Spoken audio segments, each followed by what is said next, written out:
Good morning, good afternoon, good evening, ladies and gentlemen. Welcome to another episode of the AV Experience. As always, I'm joined by Jonathan and now more of a regular, Bob, who's come on the past couple streams with us to bring his wisdom and his insight, which a lot of times, if you're listening to any of us, is just a bunch of nonsense. So it doesn't pertain anything to Bob. It's all of us.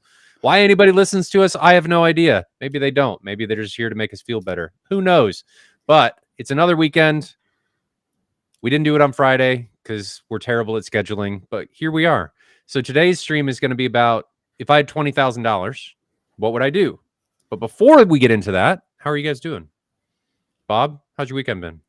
I'm doing good. Thank you. Just mostly family stuff like always. You helped me do we did Velvet yesterday. And then I got mad that the switch, HDMI switch wasn't working. Who would have thought I was having HDMI problems? Who would have thought that would happen to me?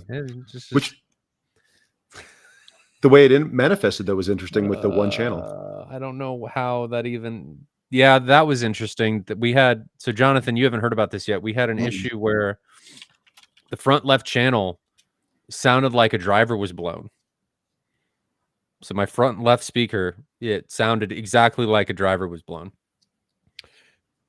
We went through a bunch of different stuff. We were unplugging amps. We were switching channels. We were going through the speaker switcher. We were doing all kinds of stuff. And everything pointed us to the amp. And then we did some switching on the amp, and the problem was still there. Yep. So we ended up having to power cycle the Storm. But what I didn't think about, because I power cycled it once, is you have to unplug it.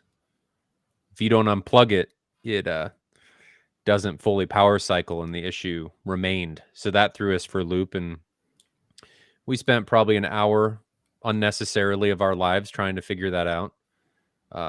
Another when issue you switched over to the turn off, the problem didn't follow, so you knew it was something with the Storm. Yep. It was either the Storm, the speaker switch on the Storm side, which we switched stuff around, so that didn't end up being it. Or it was one of the amps in the Storm stack that was causing the problem. Because the turnoff wasn't having the problem when we were switching back and forth. So at least we had that to go on. We knew it was in the Storm stack, but I think what it was just the Storm needed to be power cycled. And then I had another issue where, well, before we get to that, Bob, I kind of cut you off about your weekend. How was it? It's my last weekend before kids sports start back up again. So, because you mentioned basketball, if I remember right. Yeah, I have to. I'm coaching one of the kindergarten boys basketball teams for my kids' school. We've got 4 boys basketball teams. Oh dear.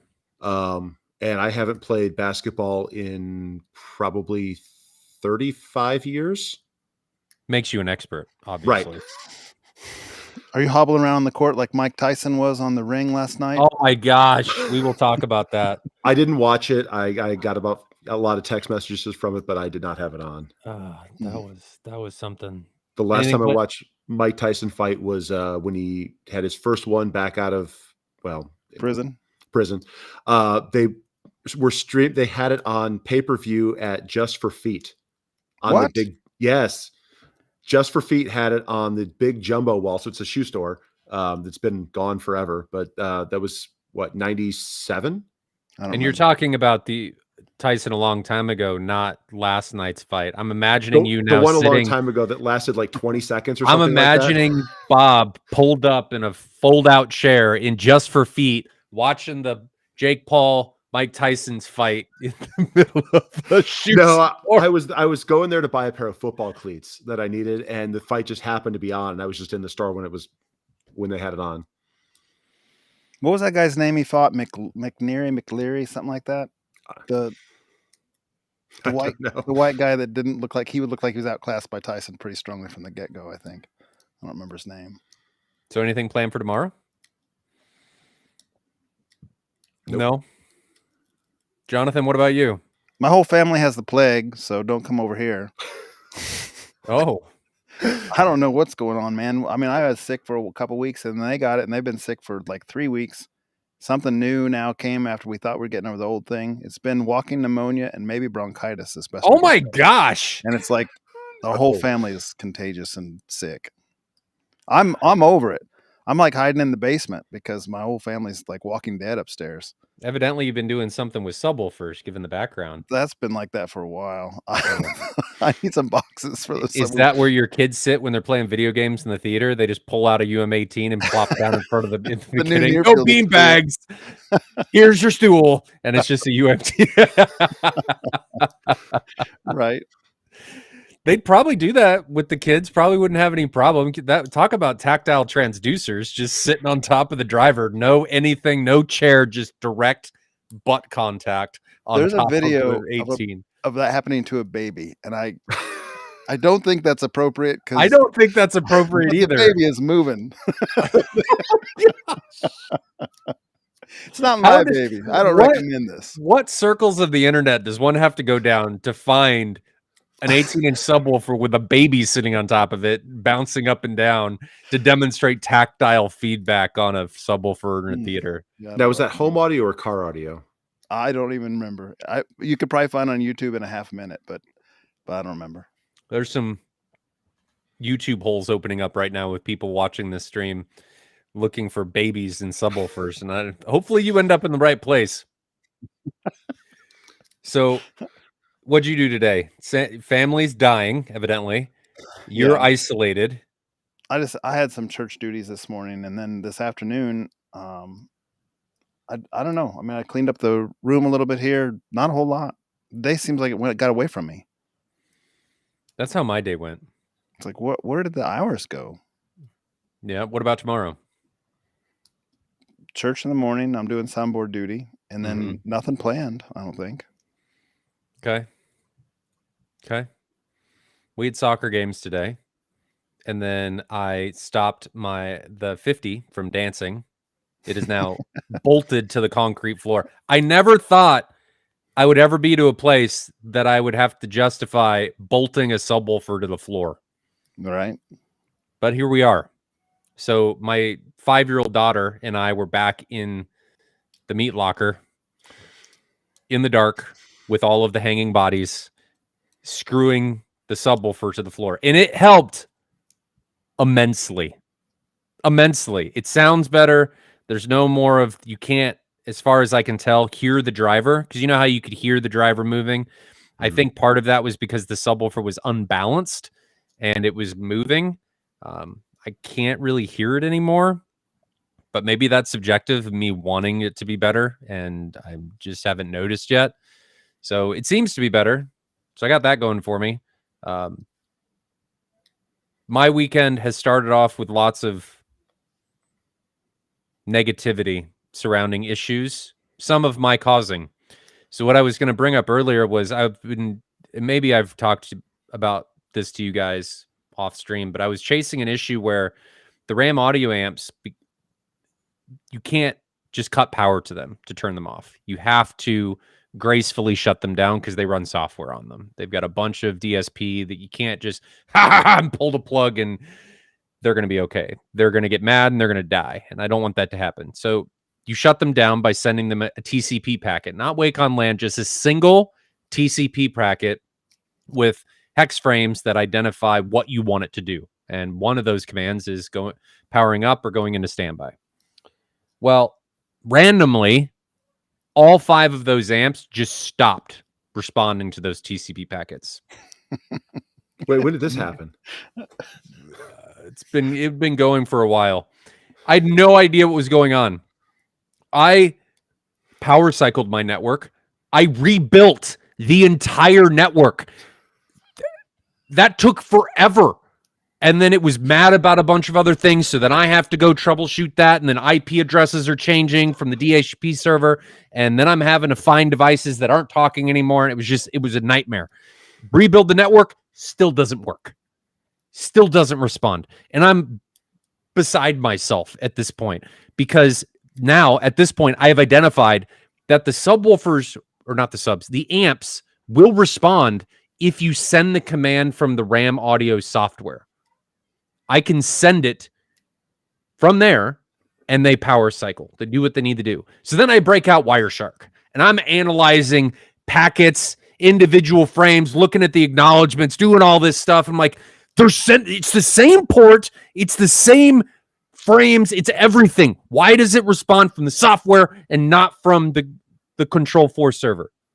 And I've got the Control 4 driver people talking. I've got Control 4 talking. We're trying to send, like, doing net scans and trying to figure out what's going on and why is it not responding, and nobody can figure it out. Nobody can figure it out until I accidentally close the RAM software and then find that all of the sudden the amps turn off.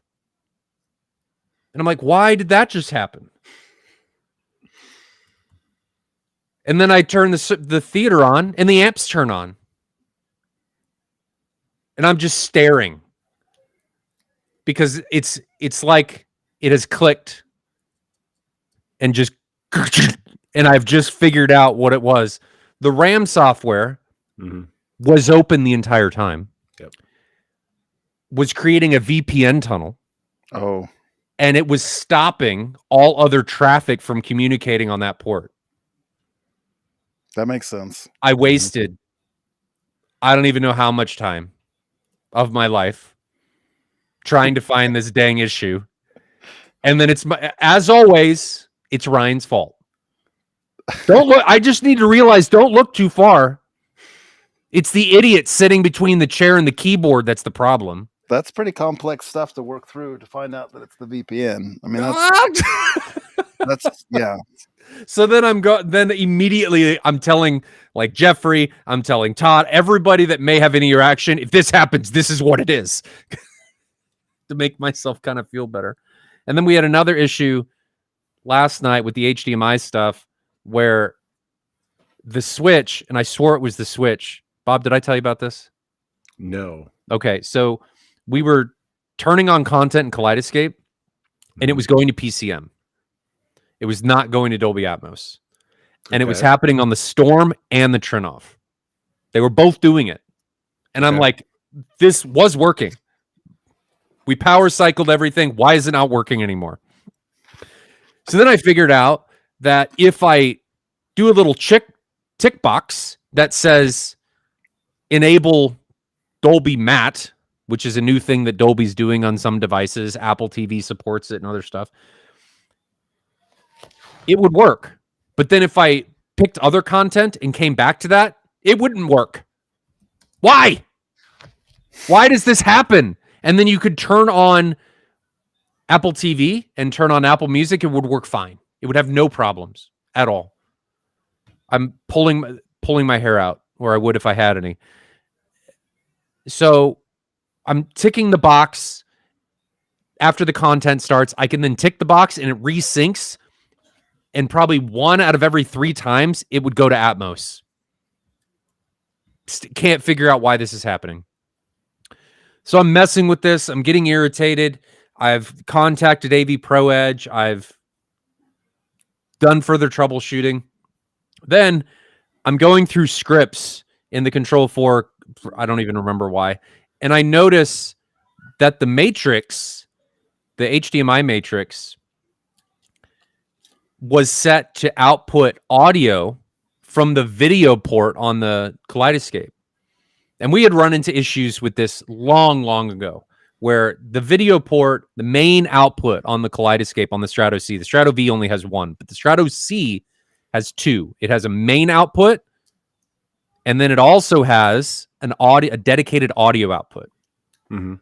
So we found that over lots of testing previously, building this theater, that when you send out of the main port and don't use the audio port, weird things can happen. Well, somehow, in the universe that hates Ryan, your inputs got remapped. The inputs got remapped, and it wasn't triggering and going to send the audio out of the audio only port. It was only doing the main port. So then I'm looking at this, and then I switch it to the audio port, and it's like, poof, everything works. And then I think I just got up and walked out of the room. Mic drop moment.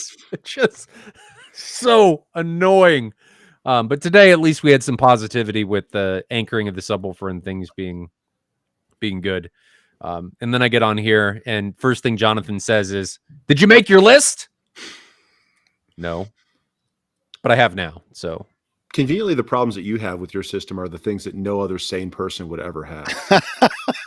I was thinking the same what are you thing. trying to say, Bob? Our audience has dwindled down to 2 people because everyone's like, what is he talking about? No, it's a really cool setup for testing and demonstrating things, but it's not what you would run in a home setup because It's a setup designed for masochists. If self-hatred and deprivation, that's what this is. Or maybe a dealer's showroom. Maybe. But what dealer would do that? I don't know.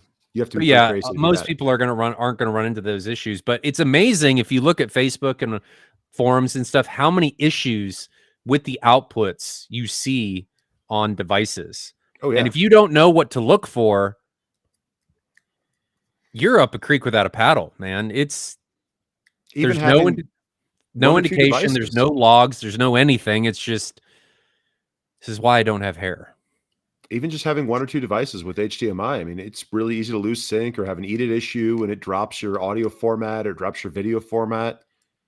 I mean, that's why I really like that Vroom, because every time I change inputs, every time it resyncs, it pops up down at the bottom of the screen and it tells me what video format I'm in, what audio format I'm in as a little overlay. Will it give you an error if the HDCP isn't working?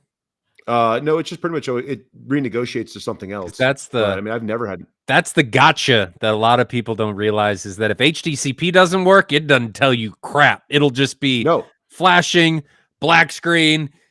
Why is my life hate me? That's right how it manifests. No, it will show up a little green error and stuff down at the bottom because it gives you a status on screen. Jonathan's probably sitting over there in his corner being like, man, these guys don't know what they're doing. I never have these problems. And no, everyone's guys had are dumb problems. If you've been in this hobby very long, that's for sure. It's awful. It is awful. But I think it's time that we talk about our topic for the day and Ryan stops talking. So who wants to go first? We want to go piece by piece? Sure, we did piece by piece, but did Jonathan create multiple rooms again? This is one room, but I'm real proud of my list. All right, you're going first then. So let's start with, you pick the piece of equipment we start with. Well, we can do it either way, but I have like a list with like everything laid out in Excel. Yeah, I have it written down. How do you want to do it? My projector is an NP5 for what it's worth. A JVC NP5 for 4K. We picked the same. That's a really good price. It's hard to deny. It is. Bob, what'd you pick? I actually did a JVC, or I did an Epson LS12000. What a piece of choice crap as well, but it's $1,000 more right now, which I need. What a piece of crap. If you Google it, Projector Screen Store has it on sale right now for $4,000. All right. Well, either way then. But yes, an NP5 is the same thing. I mean, okay, hold on. Would you take for $4,000 MP5 against LS12000? What would you pick? I know what I'd pick, but I already have my choice in the back of the room. LS12000 for me, but that's because you hate PWM. That's part of it. And PWM hates you. So it's not the only part. It's not the only part. There's more. So if that's not the only part, what is the other part of it? HDMI CEC is one. I really like that. It makes it so my 6-year-old can run my whole system. That is a bigger deal than I think people make it out to be. Yeah, good luck having them run it with anything that doesn't have that. If you don't have control system or something, it has more brightness, significantly more brightness than an NP5. It's laser. It has full fade to black. It has 120 hertz gaming motion that's better than JVC. No matter if you're affected by PWM or not, the motion's better. It has better frame interpolation than JVC. Yep. And then the JVC has better black floor. So, but JVC has 3D as well. Like those would be the advantages for the JVC, in my opinion. And the black floor difference is noteworthy. It depends on what scene brightness you're at, though, because that's the older ones. On the newer ones, the big advantage is going to the JVC across the board, but the prices are significantly higher. What an NP, the new 500 is? That is 7,000-8,000. That is the newest lamp-based model, though, that JVC has is the NP5. The NX500 previous generation, though. That's not the current one. NZ500, I think you're thinking of, Yeah, but the that's NZ500. $6,000, right? Did you find it cheaper than 6? I didn't even know if it was 6. I thought it was more than that. What? What's the NX? When's the NZ500 cost now? 6. I think it's 6. 6. It's 6. Is it? Yes. Oh, it's 6. Okay. Yes, But it was 6. But it's not. I mean, I want to see one of those things in real life. I want to see more reviews because I saw some mixed reviews on that thing as far as Hold on.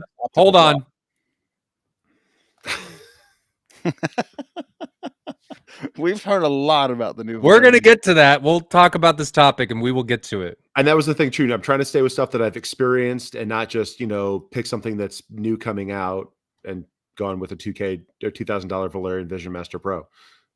I think we all thought about that though, because it shaved $2,000. Heavily thought about it as a placeholder thing for until you get established, because it's got it. If you even get it, that's my concern. Is I don't want to tell someone to get something off Kickstarter and then not get the product. Mm-hmm. I use Bob's list and I'd have nothing and no money.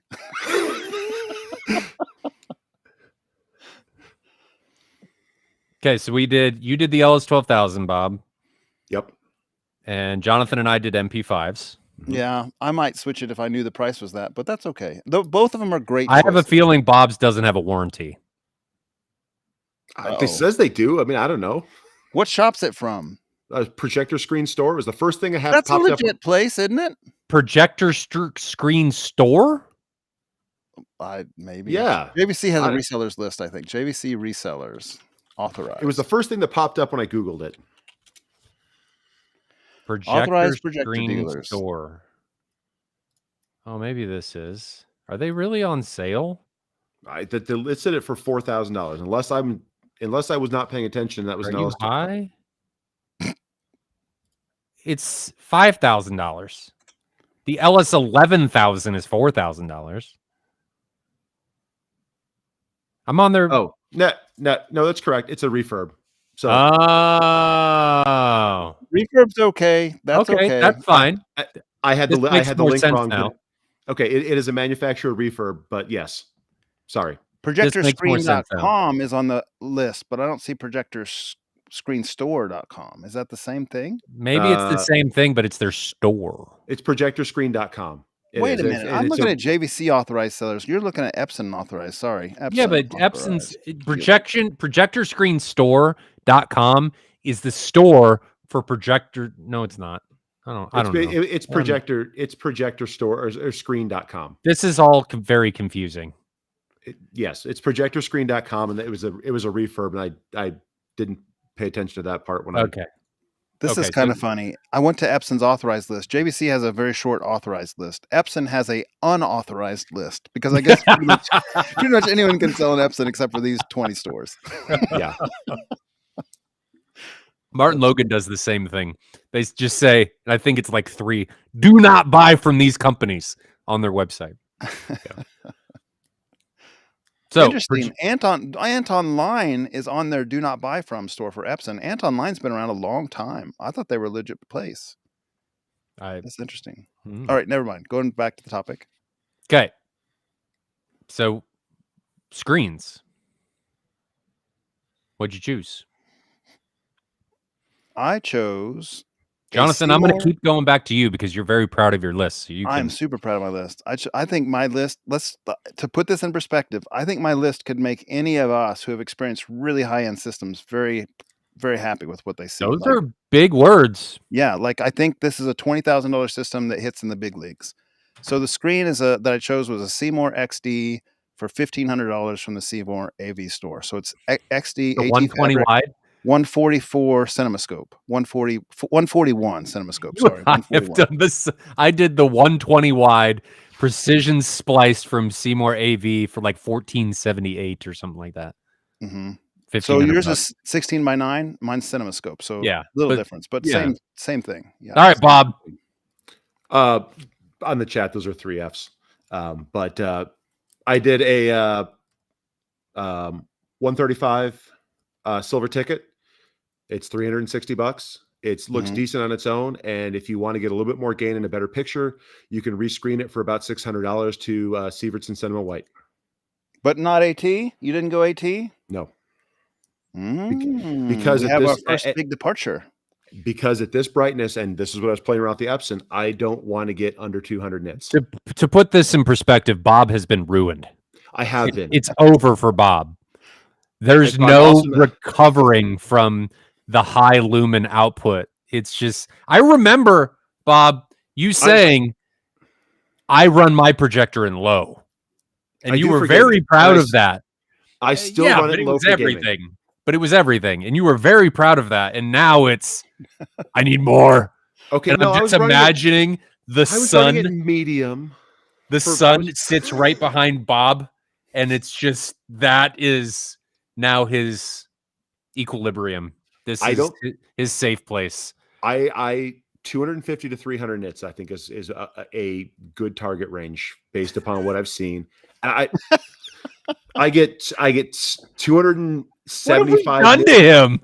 I get 275, 280 nits off the screen right behind me, and it's beautiful. And it's spectacular, and I love it.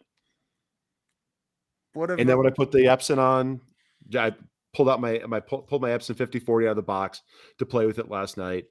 And it's got half the brightness because it has an old bulb, and it's an aftermarket bulb. I was getting half the brightness off the meter.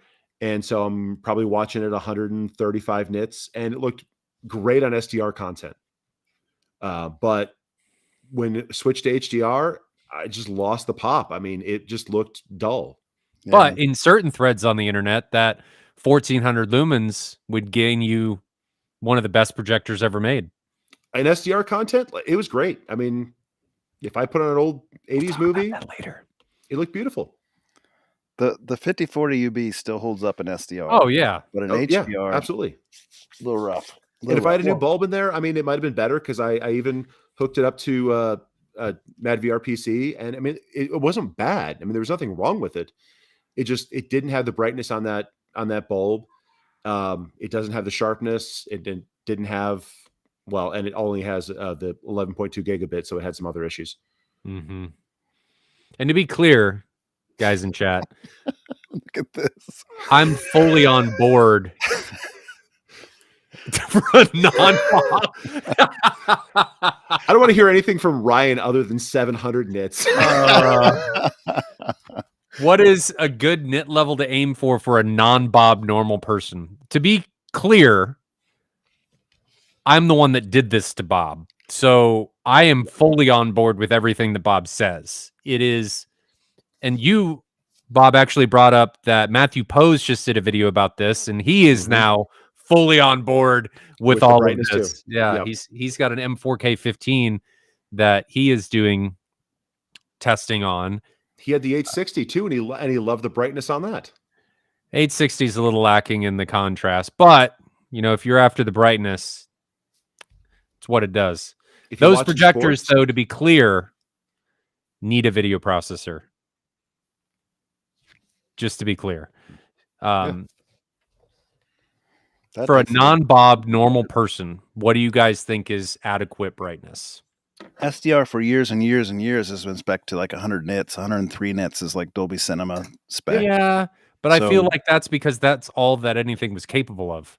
No, I'm okay with that on SDR. I don't think that's too bad. I mean, I was watching it at, like I said, 130, 140 maybe. 100 would have been fine. When I watch, I watched Labyrinth and Explorers this past week with my kids down in the basement. And running full power was too bright for older SDR content like that. It wasn't a pleasant experience. And so I kicked the laser power down to, 40, 50% or something. So, and it was a much more enjoyable experience with SDR content. Okay. They got quite a few guys on the forums that'll say like mid 80s is fine for SDR. Like that's kind of the threshold for master. He'll promote 85 as fine. Well, what about HDR?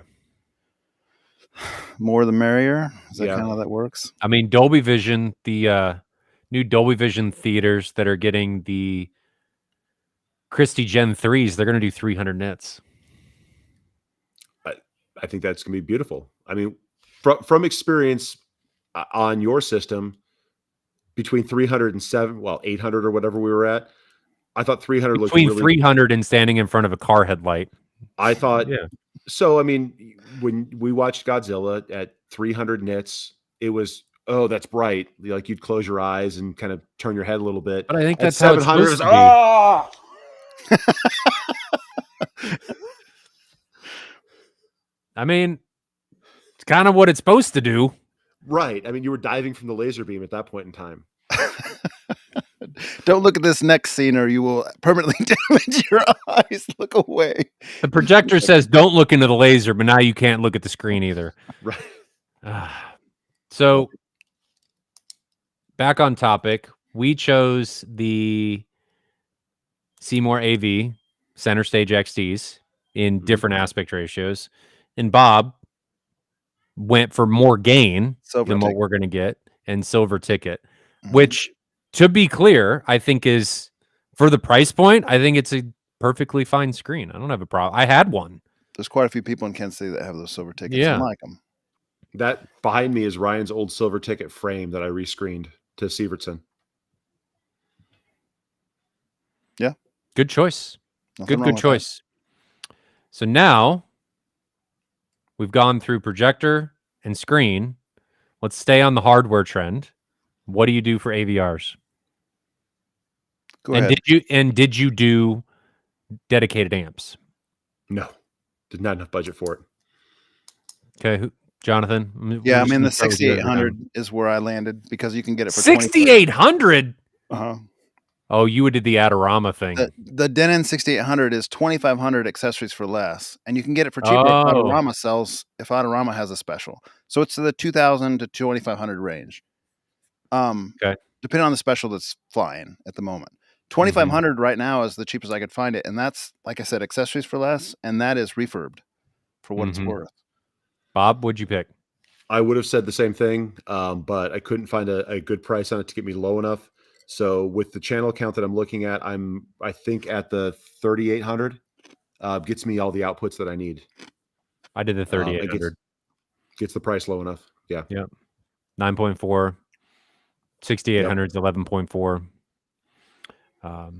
There were a couple 6700s that were still available that had the lower channel count, or that had the lower price point too, but they were on a weird closeout. So with one or two available, so I didn't put that down. It's a little plug for Ryan right now. If you're in the market for a 6800, I think he has a few extras right now, and those are a good receiver. They are good. Yes, they are very good. Mine, I'm doing a 13 channel system, so because 6800 only has 11 amps. Are you using that now? Huh? Did you switch to it from your AV10? No. No. That's a good question, but I'm just talking about this list here. It's still in the box. Oh, I haven't had a chance to test it yet. I'm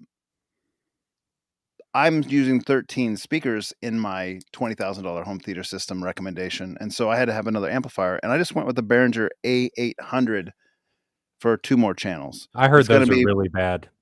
It's going to be very similar to what the Denon has. It's going to have actually a little more power, a couple hundred watts a channel. We did a blind test, and with 8 ohm speakers, which is what I've chosen, you'll never tell the difference between that and anything else because it's above. The SYNAD is above what humans hear. We did a blind test. The ones you used to have with the dial in the front. Yeah, we did a blind ones Ryan used to have test on this in 2020, 2019, something like that. 21. No, 19. It wasn't 21. I think it was 19. It was when COVID spun up, wasn't it? I think we were wearing masks. I think it was it was before COVID. Okay. I feel like maybe it was 19. It was sometime around then.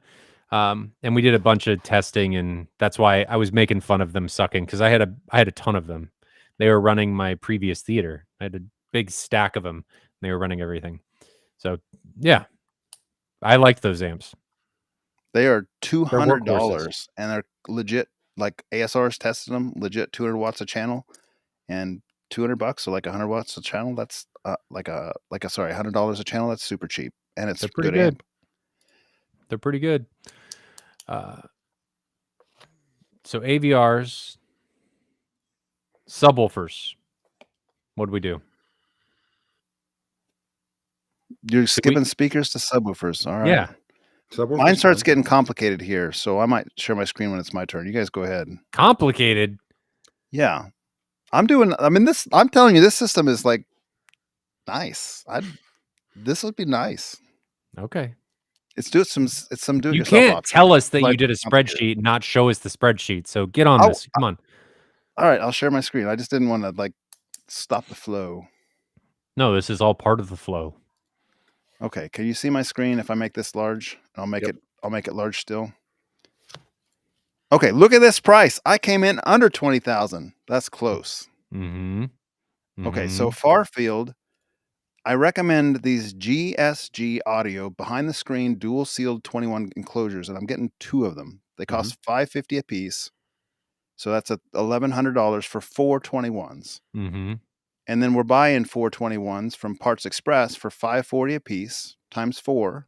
And then you're amplifying them 4 drivers with 2 NX 6000Ds, which you can get for $450 from Musician's Friend right now. So that's the far field subwoofer count.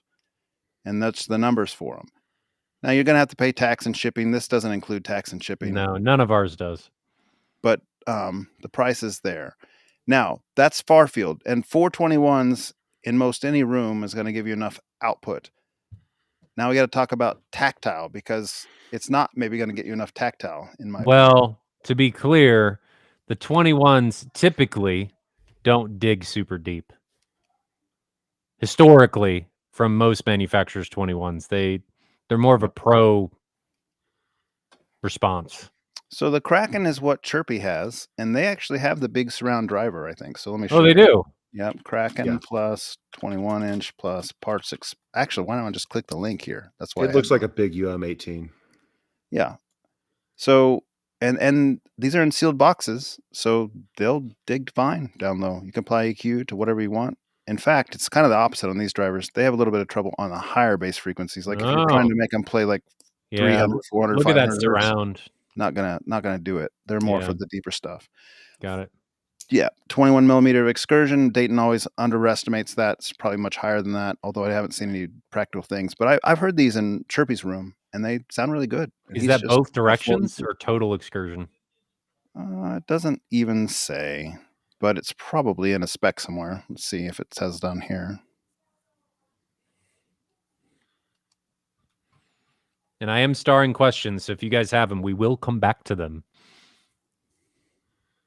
I'm gonna guess that's both ways, because that's kind of a low number for a 21. So it would be 21 each side.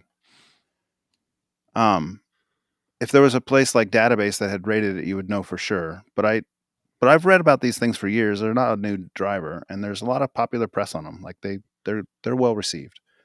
So they cost $540 a piece. That's the far field stuff. So 4 21s for far field. And then for near field, I'm assuming in this setup, we're just going to do 3. So for near field, to fit the price, and I think it's still fine because I know people with 15-inch Dayton Audio UM15 22s, we're doing 3 of those. And we're doing a knockdown box. It costs $210 a piece from the knockdown box. And we're going to run the 3 on a Behringer amp. So we'll bridge the amp. We'll run the drivers at a 12 ohm, and we'll bridge this to 12 ohm. Each one will get, I don't know, maybe like 500 watts, and that'll be enough. That'll be enough for near field.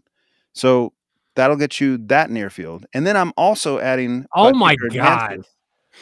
And there's a amp for tactile Statement NX 3000D from Musician's Friends, $289. And there's more. You're getting a mini DSP in order to control the tactile, because you really got to have that. And this is during one of these, at some point, I'm going to laugh. Jonathan isn't even going to bother putting speakers in. It's just going to be all subwoofers. The whole theater is nothing but subwoofers. That's all it is. And here's Jonathan, subwoofers. And then he's got a 3.5 millimeter plugged into the headphone jack on the AVR. And he's got headphones on. And the subwoofers are doing everything else. Look at this. This is even including a U mic. I even stepped it up to the U mic so they can learn REW and like get the whole ball of wax all figured out. So this setup here for the subwoofer system, it would impress anybody. Like if you had this dialed in right now out of the box, this is going to be kind of a hazard to set up for a novice. But if you have some expertise in setting it up, this would impress anybody. Anybody. I think that's an important point to make, though, Jonathan, is that yes, the DIY stuff, there's a lot. It's highly cost effective. right? But to do it right, Mm-hmm. there is a lot of knowledge that has to go into it. Now, it's not that you can't learn, and it is absolutely something worth doing and learning to go through. But to get everything out of it, it is not something that you just plug in, turn on, and you're off and rolling. It takes some dialing in. It will take a lot of time to read up on this and learn it and spend the time to dial it in, or hire somebody who knows how to do it. But this is getting dangerously close to my near field system, and I get, I mean, just frankly, I get a lot of compliments on it from my guests, and this is really close to what I'm doing. So there's that. That's my recommendation for bass, and we're still hitting the budget. Let me stop my share. Oh, I also want to show one more thing before we leave, because I did recommend that GSG audio stuff. I want to show you how incredible these instructions are on this site. So if this will pull up, of course it's not. Come on. Get protected. I don't want protection. I just want to click the link. Okay, we're just going to go to the site directly because it's not letting me do it. It thinks it's something bad. Come on, get this out of here. Okay, here we go. GSG audio.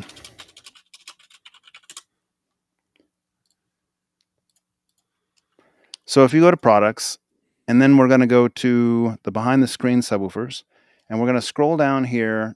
These are like jigsaw puzzles, basically. You don't have to have advanced knowledge, woodworking skills to do it. You just need a clamp, and that's pretty much it. They tell you every single thing you need, down to the SKUs at Home Depot for the screws. I mean, it's like really, really complete. If you can put together a Lego set, you can build these subwoofers. And so we're going to talk about this dual sealed 21 box. You can see it's on sale for $549, two 21-inch drivers in each one. So you're going to have two of them in this scenario. And then you can go to the assembly instructions, and here's the shopping list. So I talked about the hardware that you need. When you click this shopping list, it's going to drop down here, and you find your driver, and behind the screen right here, on this third page, it tells you what page you need to go to for your drivers. So we were looking at behind the screen subwoofer. I think this larger size. I don't even know which one it is we'd have to go back and look at the part number. But anyway, I'll scroll through this, and just the idea is, hey, here's the assembly instructions. It tells you step by step exactly what to do. Because it's all CNC cut, you can see there's like little cutouts. Everything just drops into place and snaps into place. This is not something that's complicated. Like it's extremely well designed, engineered so that everything just fits in place like a jigsaw puzzle. And then, you're using wood glue, PL glue to kind of keep it in place, and the screws were appropriate. Scroll down to the very bottom. This is really long because it's talking about all their models, but it talks about the hardware you need. It talks about even like what you need to put on your iNuke amps, like what they recommend for your amps. And not only that, but they have a huge thread on ABS forum for any questions that you might have or whatever. Like it's really pretty cool. They have all the specs of what you would expect. Like output for a single unit is up to 132 dB at 70 hertz or greater than 118 dB at 18 hertz. And then you get an extra 6 dB if you're co-locating. You use an extra 3 dB if you're not co-locating. Yeah, really, really nice setup. $550 a pop times two, $1,100 for the two boxes. You assemble it yourself, and then you buy the drivers. And you're on. I'll stop sharing. Okay, go ahead. What are you guys doing for your subs? I did 4 UM18s with boxes. Like a knockdown box from Parts Express. Those are on sale for like $250. That's a good price for that. $250, yeah. And then I did just the NX amps. We're all very similar on this. We all chose the same direction. And to be clear about what I was talking about, because it said it's not hard to build box. I'm not talking about box design. There's programs that can do that for you. What I'm talking about is the DSP and getting them to play nicely in the room. That's what I'm talking, because people don't realize this, but a lot of amplifiers, like take, I don't know, JTR, for example, there is DSP built into the amp that is already doing things for that particular unit, that box, that driver, to smooth some things out. You do not get that when you are doing this stuff. Yes, if you know where to look on the forums, there are some things that you can do, but that's the stuff that I'm talking about with getting them dialed in, all of that to play nicely together and in the room. That's where the knowledge is going to come more into play. Just to to clarify. So UM18s, NX, Bob, you did a couple different things. You did 21s. I'm going to do 21s. I did 2 21s, same GSG single boxes, just because I didn't want to go crazy and say, like, I have a wood shop. I can go buy 3 sheets of plywood, make all this stuff myself. That's not a really reliable list. But the the GSG boxes and 2 of the Lavoce, what are they? The 214.50 drivers, or the SAN 214.50 drivers. They're very low distortion through most of the operational range. They're not too expensive. I think they're $650 at Parts Express, somewhere right around there, not on sale. And they are almost what the Eminence drivers are, but they're about 3 dB lower at 10 hertz because they have lower excursion, but they're going to be pretty loud for most things you're going to do. And it's a driver that you could absolutely add 2 more, 6 more, continue to build on. You wouldn't need to remove that driver from the system. Good choice. There's a lot of love for that driver as well. What was I going to say? I don't remember what I was going to. Oh, somebody asked a question, Jonathan, about something. Zach asked, why dual enclosures versus 2 singles?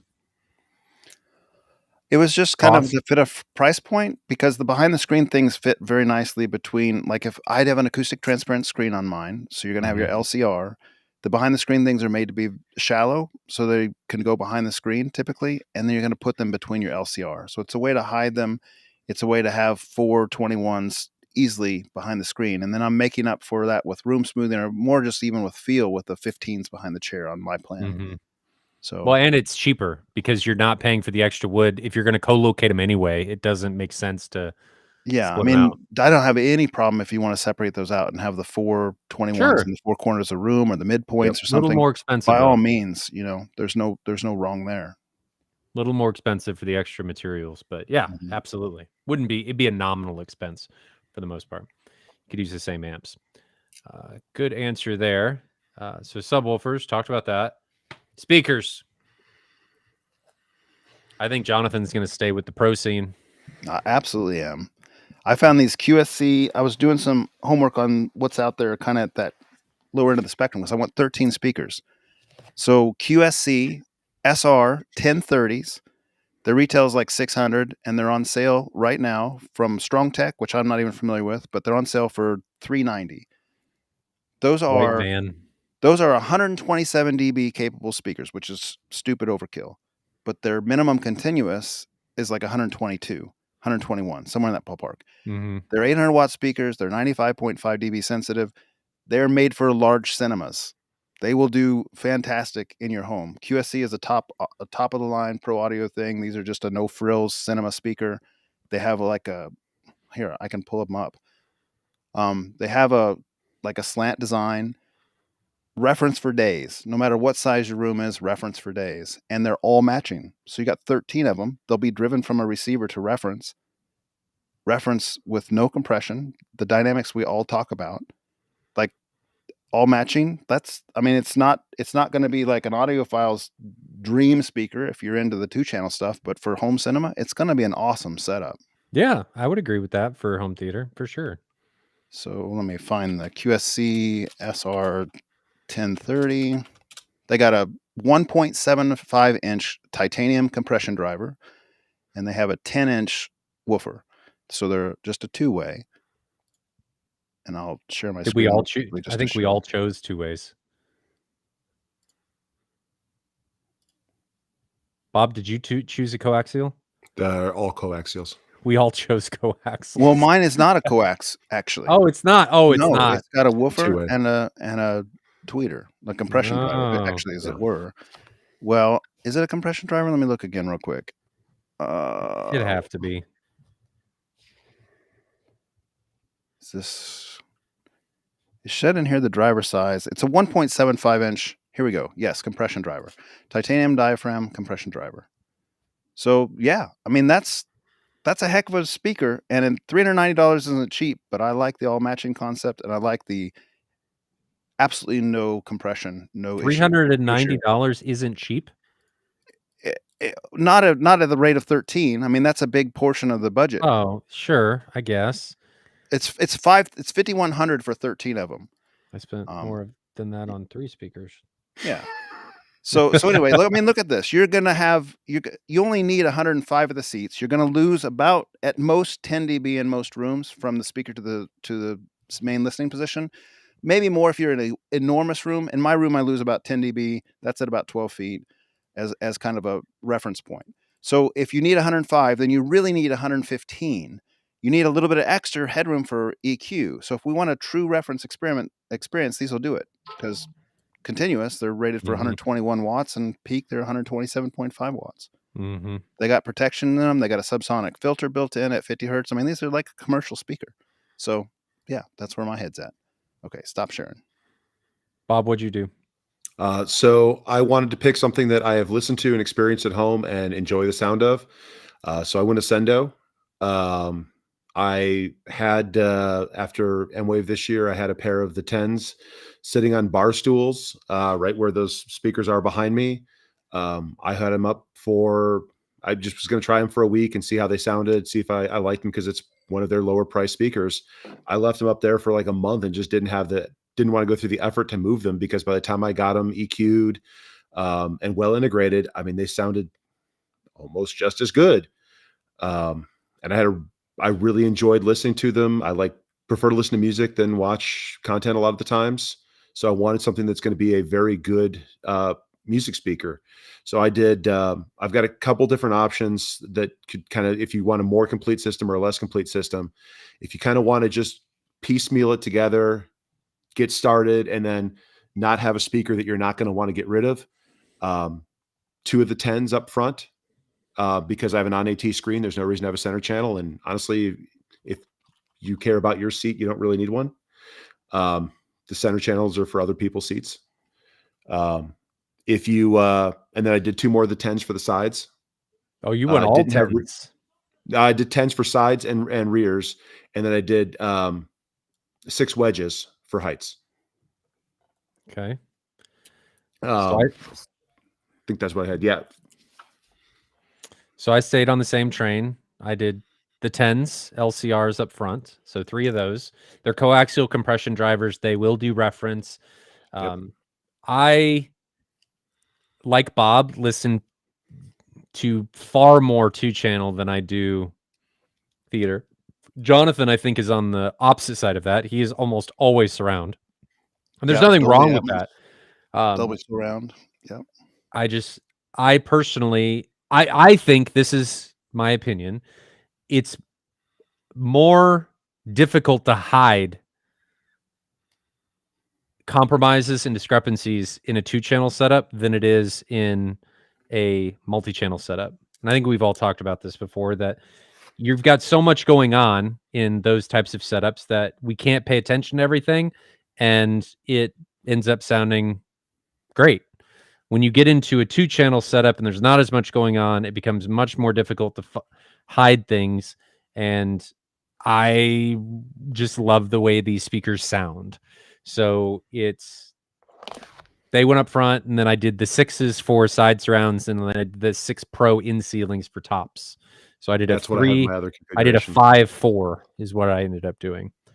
Yeah, I had the same configuration as an alternate one. If I wanted to have full surround, I was 10s up front, 6s sides and rears, and then the 6 in ceilings. But if it was a growing one, it was 10s up front, 10s on the sides, 1 pair of wedges for the 6 wedges for the ceiling. And then as you expand, you can add 1 more pair of 6 wedges. You can go to the 10s, or you can add another pair of 10s. You can add a pair of 12s, or if you even want the Pro 12s up front, you can take those 10s and move them to your rears, and then you have reused everything, and you've not had to replace a piece of equipment. So the interesting thing is though Bob and mine speakers don't match exactly, they use very similar components and are voiced almost like that. We all took the same approach of taking that as very important. Jonathan to another level, because they are identical speakers. But I think that is hugely important. And I always find it interesting when people are mixing all of these different brands, and asking questions of like, oh, I've got these. Should I get this? I'm like, don't do that. Like, what are you doing? You're just creating issues for yourself, and it's not a compromise that you have to do. You're just creating these issues and making yourself do them, or have to overcome them. Did we miss anything? Did we miss any pieces of equipment? Was that it? No. I think we had a couple mentions from the audience of what they would do, which are kind of fun to post up there. Yeah. Throw those up there.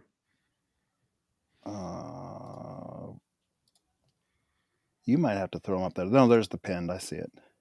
So here's a recommendation by Ragnar.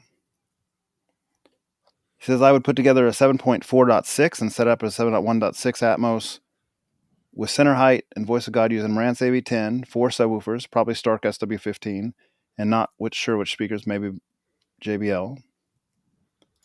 And then, is that the only one we got? I thought I had a couple of them in there. If you guys got recommendations that would fit within the $20,000 title, the subject of this conversation, throw them in the chat and we'll post them for everybody to see. I think that's the only one that's in there right now, Ryan, so we can move on. Got me all excited. And then there was only one. Thanks for Ragnar for giving us your recommendation. It's always really interesting to see how people go through this stuff and what their thoughts are for building out these budget setups. And for what it's worth, the 3800 and the 6800 that we recommended also has 4 subwoofer outs. Yep. But you're not paying the premium for the AV10 because then you also got to buy amplifiers at that point because it's a pre-pro. You're going to eat into your budget pretty fast if you're trying to hit 20,000 with a Marantz AV10. Mm-hmm. $7,000. $7,000 plus amps. And that's even before you do anything else. All you got is a processor and amps. So and even if you went like a cheap wrap, you're looking at like what, a couple thousand an amp and you'd need 2 of them probably well, maybe even just one. If you did a monoprice 11 channel, you could probably do that. Mm-hmm. That'd be like is that like 1,700 or something? Maybe a couple thousand for that 11 channel in that ballpark. I mean, I've got right now I'm running an old Yamaha MXA 5000. It's a 11 channel amp that I got open box at Best Buy for like $1,300. Yeah. And it's been struck by lightning. So it buzzes and has some issues. It's flavor. It's flavor. Okay. Sounds like an old record player, but I like it. But I like it. So like the transformer has some damage. So like if you go in the closet and listen to it, the transformer buzzes, but it doesn't come through the speakers. See, people talk about like warm, bright. Yeah. Bob's over here just like, this sounds like lightning. Well, it's on the sheet. It's on the list to be replaced, but like it hasn't failed yet. I know it's going to. Hey guys, want to hear what lightning sounds like? This is what it sounds like. What do you guys? What's next in your guys' theater journeys? Let's talk about Bob's journey because he's been going through. He has been going through. I'm gonna start from scratch. Take us through it. So sorry to put you on the spot, but I want to know. So I have waffled back and forth a lot on buying versus trying to build. And from the hobbyist standpoint and from the exploration standpoint and just the general like fun factor, I'm going to try to go everything from scratch. And that includes building all the speakers from drivers. I'm going to wind up going to an AT screen. I've got the room. But that means I need significantly more brightness. So that's going to kind of come down later on the road once I figure it out. I've got room to go up to 170, 180 by the time I pull that soffit out. So if you can see that line in the ceiling behind me, there's actually, hold on, I'll be right back. And then he left us. His screen gets replaced with an identical screen. It looks the same here. So that was my first screen. That's a Stewart Firehawk G4. It's a 110 or 115 inch. There's a fireplace behind that wall. I built this room as a mixed space room. I thought I wanted to have, pool table in the middle, bar at the other end, just some seating down there. I wanted AT so I could, or an ALR screen so I could have the lights on, kind of watch something. I didn't really use the room like that ever.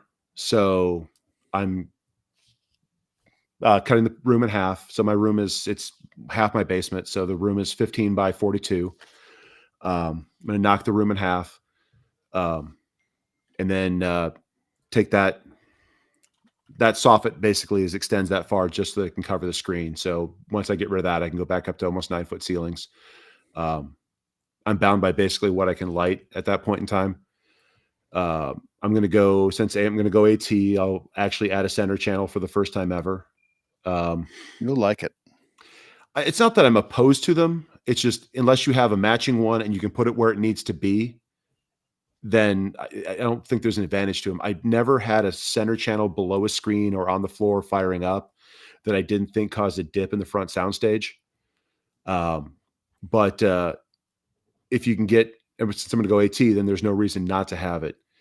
Going to go Pro Audio drivers for everything, a compression driver, coaxials. Trying to decide between B&C, 18 sound, and what's the other one I have on the table right now? I can't think of the other one. I got upstairs on my other computer.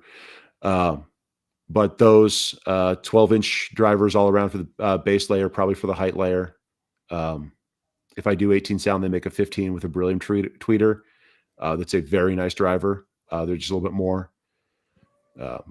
But do all those. I'm going to do a double bass array with probably 8 sealed 21s.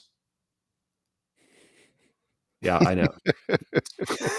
Remember when Bob was talking about his subs were enough with the 8-inch or 6-inch drivers, and now, I'm talking about double bass arrays with multiple 21s, and I need 300 nits, and I've got all of these 12-inch coaxials, and they're right there on the floor. Those are the only subs I have right now. Oh my gosh. They're cute. No, it's not. You've got an 18-inch near field. Okay, there's an 18-inch near field. Yes, that's sitting behind me. Yeah, you can't really see that. I'm proud of you, Bob. I'm proud of you. But yeah, I'm gonna maybe go a little bit overboard. But it's always worth going too far. So I had a lot of the stuff that I've been to in the past and have experienced. I didn't particularly love the bass that was coming out of them until you get it well integrated. Mm-hmm. And as people's systems have kind of tamed down, or you just got some experience with some of these other subwoofers, I really like those 21 Pros. I mean, they hit hard. Mm-hmm. They sound amazing. They're really good. It's a compromise, though. They a lot of times can't dig as deep. Well, they're going to dig deeper than 8-inch drivers. That's fair.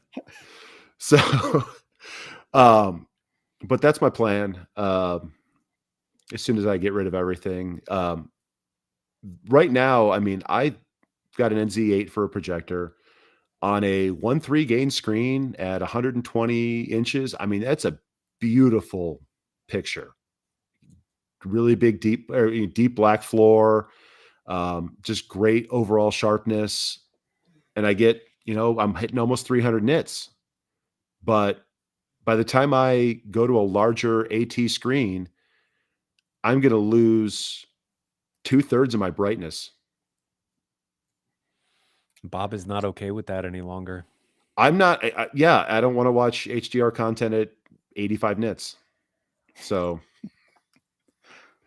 then you need to find 4 times the light output. Yeah. Unfortunately, your number of options greatly reduces what you're needing there. Hopefully the market will start to pick up on that, because you and I both know that's not going to happen anytime soon. Probably not. But I mean, the issue is that, you've at 120 inches, 135 inches for a non-AT screen, you get a beautiful picture. There's a lot of options too. And there's a lot of options because you need a projector that does 2,500 lumens, 3,000 lumens. And you can have an absolutely beautiful picture that in a completely dark room is going to give you a better immersive experience than a 77-inch OLED or, an 83-inch OLED. But once you go AT, you go beyond that, you can't match those pictures. And with physical display sizes hitting, 110 now?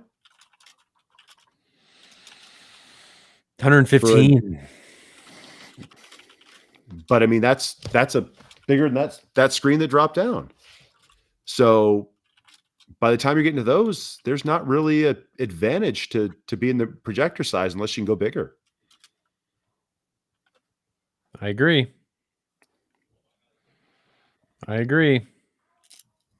Okay. I still can't believe the 180 that Bob has turned.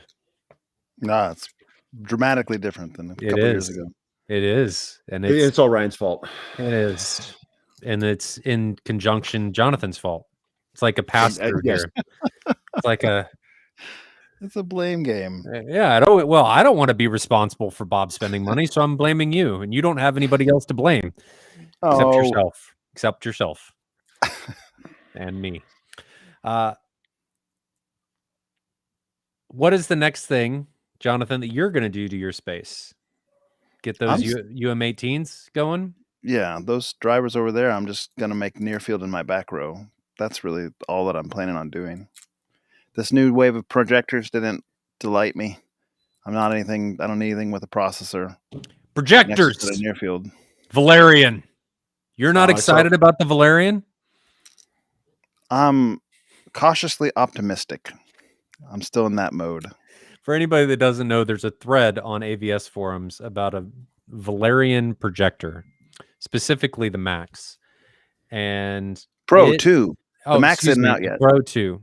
Yes. And it has been a show, I think is a spectacle. A spectacle. That's a good word for this. It has been a spectacle. The hype of which is rarely seen, and that's saying something. Well, the last time this was seen, we've talked about this a couple times, was the LG 810, and it is, we all know how that turned out. Not well. But Jonathan, there was and let's not name names, but there was what's the word? There was a update. There was something happened recently, and you and I were trying to get this person to come down and do some testing, and they got a projector to do testing of them on their own, and their response was not what I was expecting. Yeah. And then I feel like they kind of backtracked. Do you want to let the people in on that? Well, I mean, he's buying a new bulb, so I don't want to put words in his mouth. Go to AVS Forum and read the thread, but in just way of summary. But put it out there how you perceived it. Yeah, okay. Like if you were a reader. So I kind of feel like sometimes the hype train gets driven too hard, and I'm wondering if this is where that's at. We wanted to compare this thing against like a JVC. We had the NZ7 here in Kansas City. We had the NZ8 here in Kansas City. We have an LS12000 here. We have the 5040, my 5040. We have a QB1000. So we have like a lot of different options. And we asked someone in the thread who had one of these demo units, the beta units, if he would bring it over for a comparison. And he said he'd be interested, but he needed to ask Valerian if it was okay. And they said only after the new firmware, which is after the Kickstarter ends, which is kind of a bummer. A little bit odd to that point next is that then he's asking if he can have a QB1000 or a 5040 to compare it at his place. So I'm not really sure how that unfolds because I thought they had to wait for the new firmware, but just leave that alone because I don't know all the details. At any rate, he got a 5040. Someone brought it over, but it has 3,000 hours on the bulb. So it's like, by that time, folks, at 3,000 hours, it might be half or even a third as bright as it is new. Like it can really be dim. We're guessing about 1,000 lumens. I mean, that might even be high. I'd say 800. Yeah. That was being generous. That's just somewhere there less. Between that and zero. Yeah. So this is at the story where the hype train has really said this projector is like the new best thing, and it's going to be competitive against projectors that are way more expensive, and that's cool. Well, everyone hopes so. But then he gets this 5040 that's got a dim bulb, and his reply on the forums is that the 5040 holds up better than he expected and better than he remembers the LS12000 being. Well, let's just be straight. A 5040 with 3,000 hours on the bulb isn't going to touch an LS12000 in any respect. No. Man, it's got 2x Doesn't have pixel laser shift, dimming. 4x, Doesn't have no full fade to black. It's got like way worse frame interpolation. If they're checking with that, it's going to have way less brightness, like way less. And in that mode, then you're feeling like there's subjectively less contrast because the brightness is so dim. He said that the Valerian beat the older 5040. I mean, that's what he says, but he says it's pretty close in many regards. So, like, that kind of puts a damper on this to a certain degree. He ordered a new bulb, to his credit, because we were all saying, look, you can't even compare that projector if it's got that old of a bulb. They were just trying to compare the black floor to keep it clear. That's what they were trying to compare. But they were also that they would say that, but then they would make other comments about like, well, and the bright highlights are very different between these two. The Valerian is so much brighter in the highlights. Well, wait a minute. You got this old bulb in there. At least get a new bulb if you're going to compare that one. Well, and So a big thing with that too is depending on what the tone mapping's doing, if Valerian is artificially pumping that and blowing everything out, yeah, it can definitely look brighter, but it's not correct. I hope they weren't comparing HDR because that 5040 has terrible HDR. Yeah. Well, the question is how you get HDR to the 5042 because, like I said, it's on 11.2 gigabit HDMI. So depending upon what you're using as a source, someone will just throw it into SDR anyway. And their original testing was with gravity on the 5040 versus the Valerian just to check and see what the black floor is. Because this EBL on the Valerian claims that it's like 15,000 to 1. Right. And that's actually really good for a DLP. You're talking like not a $2,000 DLP if you're getting 15,000 to 1. It'd be way more. So at any rate, I think that from what we can read between the lines, it's kind of hard to figure it out. It is actually probably the best lifestyle projector on the market right now, and $2,000 is a good price for that. I personally would be really surprised if it competes with the LS12000 and the QB1000 from what I've read. But I mean, time will check, and then the JVCs I think will be in another league as well. But the lifestyle thing confuses me. Like, what is the point? Are we targeting a market that do people legitimately buy them? And I'm asking because I'm out of touch, right? I deal with, as a dealer, with primarily people looking after home theaters, not trying to buy projectors they're sitting on a coffee table for a speaker. And there's nothing wrong with that. I'm just trying to figure, are people actually doing that? Like, are people buying projectors and then shooting them at a wall and then using the projector speakers built in? Is that what this market is? And if you had that, and if the Epson had speakers built into it, would it accomplish the same thing? Is that the main differentiating factor with these projectors? Like, what is a lifestyle projector? I think I can answer that. They have a speaker built in. They're made to drop on a table. They have an auto zoom and focus and keystoning. So you set on the table, you push a button, and boop, your picture's ready to go. Like it's kind of a hands-off, easy setup type thing. You got a decent speaker in it to play. Like, you're just ready to go. So you don't have a projector in your room normally. You want to watch the big game, on the whole wall or whatever. You can do it. It's got enough brightness to do it. So, I mean, I think there's legitimate causes for that. There's actually also people that are mounting this on the ceiling. Like one of the guys we're talking about in the thread there, he mounted his on the ceiling. It's got a 1/4 inch camera screw for a mount, which is odd to me, right? Because that's just odd. It only weighs what, like 12 pounds or something, though? I don't know what the weight is, but my 1/4 inch camera mount is the same thing that's on like this GoPro. Yeah. We're not talking about something meaty, and that in itself seems strange to me because this I just can imagine it like spinning when it's up there, like bass vibrating or something, and it's no longer even. But they're not putting it in a room with bass. I mean, yeah, that's fair. The only reason you're going to do something like this is if you wanted to, take it to a school function and broadcast it on a gym wall or put it on your outside.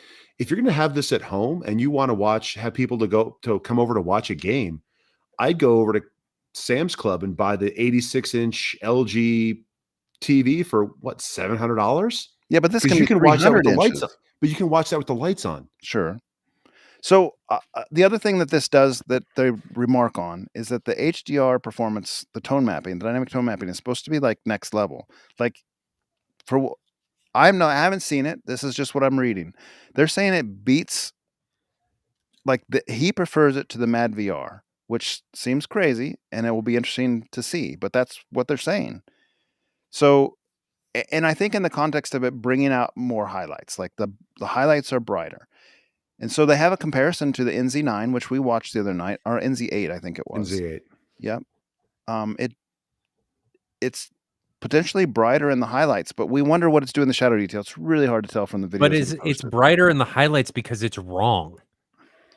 It's blowing out the highlights. And we've talked about this in the past, that people have a tendency to gravitate towards the brightness, but that doesn't mean that it's right. Like, you can create this in the other projectors. They just don't do that out of the box. And because it's blowing those out, it is brighter, but are we going to lose a bunch of stuff if we make it more accurate? Right? The problem with a lot of these comparisons is they're not accounting for these variables. And these variables are allowing these comparisons, not including the subjectivity of the people viewing them, but they're allowing for the subjectivity to creep into the actual comparisons because they're not equalizing for these things. And that's a big reason that it's driving me nuts. And then all of these people are going out and making claims about this stuff. And the other part about this conversation that we had, he posted pictures about it, and then those pictures aren't posted anymore. Yeah. And they won't post. They straight up won't post. All of them that have it won't post a quick brown fox picture. But they go on and on about how DLP is so sharp, but they say the quick brown fox picture looks bad and they don't want people to dissect it. The quick brown fox, for those who don't know, is just a test pattern with very small text on a PC. So you need 444 chroma. You need it doesn't look good if it's not produced right. Like, you can't read the words. And they say they won't create it. And then not only that, they say they won't put that picture up. They say no one should be looking at test patterns on the projector anyway. Like, that's not what I do on my Friday nights, is look at a projector and watch popcorn or eat popcorn. That's not what we're asking for. A lot of people use Have you ever been to a PC home display theater on the meetup? projector. I mean, I would like to have clear text. So, at least, good or bad, let's just see it. Why are we afraid to put that kind of stuff up there? I don't really understand that. There is no reason as a DLP that it should struggle doing that, unless something is doing something wonky. It's a quad shift, right? If they specifically stated it's a quad shift or a I think that's shift. Right, Bob, but I don't. Let me see if I can find that information. The interesting thing that I have with it is everybody that has it says nothing negative about it. Nothing. It has no faults. Well, but they're also comparing it to things in the same market for the most part. If it's better than the other projectors that are, or lifestyle projectors that are using the same base chip and it has better hardware behind it, great. I mean, I'm all for that. I hope it does really well, because anything that's going to add more pressure to the market to continue to improve is great. Yeah, I think you said it the other day, Bob, that there's really no negative that can come from this thing being excellent, because it just pushes the competitors harder. I would agree, but I don't think it's going to be that. It doesn't smell right. Yeah, something's not right about this. And I have a suspicion that there is some type of NDA that prevents people from speaking negatively about it. There's no negative content about it. It wouldn't be an uncommon thing with, if someone else said it's quad pixel shift. Yeah, if you only do quad shift, or if you don't do quad shift and you only do a dual shift, you only get a 2K image. And when you start throwing larger images and you sit closer to them, you can tell the difference. If you put up a 5040 versus an LS12000, there's a difference in sharpness. I hope it's successful. I just really wish a lot of the testing and stuff was being done in a little bit different way, in a more objective way. I think by all accounts, at the $2,000 Kickstarter price, it's probably a pretty nice product, because there isn't that much in that realm that's nice. I would agree. It has Dolby Vision support. Mm-hmm. It has HDR support. it's supposed to be fantastic at tone mapping. Accurate or not, the people like it that have it. Now, what experiences they have, But I don't how know. can you like it and then say the 5040 is better than the LS12000? I mean, it just well, but I don't. Did he actually say that, or did he just say that he was better than he didn't. remembered it He being? said it was better than he remembered the LS12000 the being. problem that I have with it though is that when you say things like that, it discredits everything else that you have. Because Well, objectively, the LS12000 is better. There's nothing really that it is worse at than the 5040. Right. no, it's better across the board.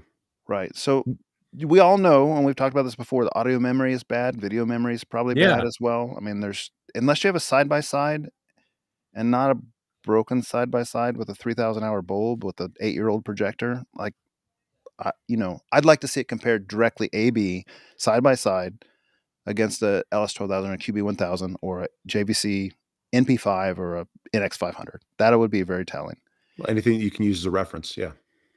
Yeah, and what do you guys think? I mean, the NX or the NZ8, the NZ8 video. I mean, talk about that. What did you guys think about that? Well, we talked about that a little bit last time. When you start recording things like that with differing black floors, that one was recorded one time with one projector, then a second time with the other, and spliced together. Well, that one. Then there was another one where they were both on. Oh, did I No, miss that one? they were all recorded on their. Well, no, I think they were recorded one at a time. That was the one with the seam down the middle. yeah, that was the seam down the one. There was another one where they were both done at the same time. I think. I think we gotta be careful if we're not sure. I don't remember which one. But I don't remember. So I do remember the one with that had the seam down the middle. I remember and I think that's the one Bob was talking about. I do think that the NZ8 in that video was not, whether intentional or not. I'm not saying it was intentional. It was not represented how a JVC NZ8 looks. No, like an NZ8 will blow your socks off on a dark scene like that. It will look fantastic. But the problem is if they're recording those side by side and you have the Valerian next to it and the Valerian is pumping out light. To be brighter, clear, it's camera's not going to. If, just to preempt this, that it's if they are doing that, not saying that's what they're doing. No, but that's not an issue with what they're doing, and they're not doing something that's going to be purposely discrediting or trying to create a false sense. It's just the way the camera is going to work. If one has a higher light, if one's trying to boost its dynamic contrast by pumping the brights, and the other one's not next to it, the overall image is going to be lower on the other one, and by the time the camera focuses, except for I don't think, and Bob, maybe I'm not hearing you right, but I don't think the NZ8 in that video, the black levels didn't look blown out. It just looked overall too dim. And I don't think an NZ8 what the camera is going to, right. That's what the camera is going to do is it's going to make that look dimmer. Right. Because if the camera's looking for the highlight, is matching its background for the highlights on the Valerian, it's going to make the JVC look extremely dim overall, because to get that contrast on the Valerian, they may be increasing the brightness. I don't know because I have not seen one. But to get that, you've got to if you can't make your blacks blacker, you have to make your brights brighter. Mm-hmm. I will not be buying one, and for several reasons. Right now, they have a new lens being optional as a faceplate where you can do like scope, but there's no ability out of the box right now to do like a scope screen. So that's a non-starter for me. I'm worried about the DLP because some people are bothered by DLP RGB rainbows and so forth, like kind of the refresh rate. And I'm one of those people, so I'm worried about that. And then something feels a little bit off on the hype train or the sniff test for me. So I think I will be passing, but I do not think, I actually do. Let me rephrase. I do think this is probably a good value for $2,000. I hope so. I'm very hopeful that it's good. All three of us have been down this hype train before and multiple times, and it typically does not end well. I'm hoping that this is the one that gets us past that, but it just doesn't. Again, it doesn't smell right to me. Something seems off, and I just want more details. Yep. That's all I want. So somebody says, so get one and test it. West MC says this. West MCC. We are going to get one and test it, but not before the Kickstarter campaign. So a guy named Bob Sorrell on AVS Forum has reached out to me. We talked on the phone. Oh, this is new. He said he's one of the people that's getting these models. He's not sure if he's going to be one of the first 500. I guess if you order a Max or one of these models and you're in some sort of the first 500 or a raffle for 500. They'll send out 500 pros for people to use until the max comes out, and then they just return the pro. So it's kind of a cool little idea. He said when he gets his, he'll send it over to Kansas City Group first thing, and he won't even open it or anything. He'll just let us review it and test it. So we will have one, but you're looking at no earlier than when the 500 go out, and maybe as long as when the max actually comes out and ships to him, because that's just how that will unfold. Unless one of the Kansas City guys is buying one, and I haven't heard of anyone that's doing that. Man, I'm being called out. I'm being told to get one. So what does ISO mean? I think he meant it was a typo. Okay. I mean, as much as I like spending money, I try and avoid buying things just to test them, because then what happens if I don't like it? I did read the return policy and I can't return it. Yeah.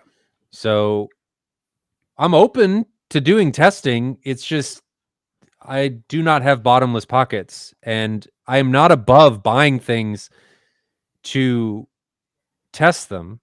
And I've done that with M-Wave time and time again. I mean, all the projectors that are there, everything that's tested at M-Wave in these comparisons, I buy.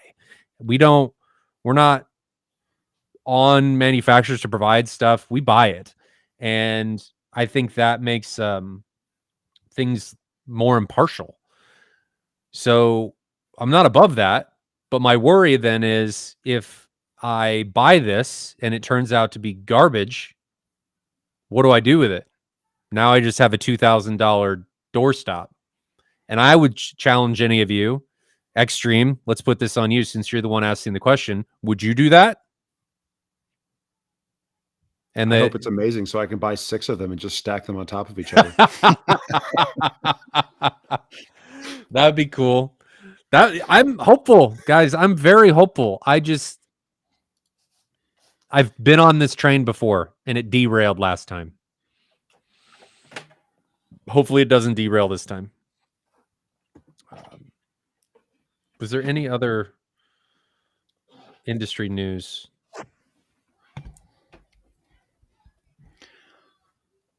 My theater's done. So there's that. But I don't think that's as exciting as the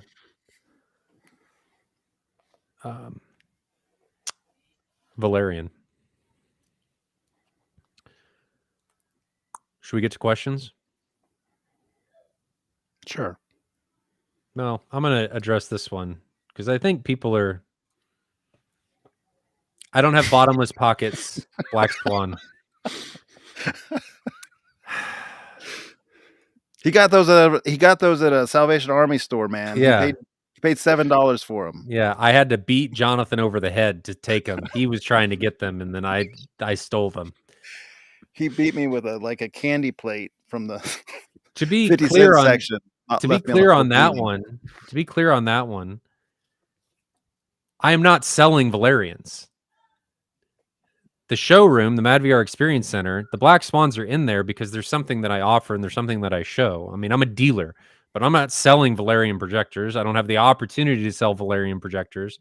And I don't think that anybody that runs a business would think it's sound to just throw money away for something like that, and something that they're worried about is just going to become a doorstop. If people want to crowdfund this and come put money together so we can test it, I'm absolutely for it. But guys, I am not just... My wife would... I'll just put it this way. I might do it. My wife would shoot me. I've contemplated it, I'll be honest, but my wife would shoot me. So I do get reeled back in every once in a while. Let's answer questions. This is a valid point here.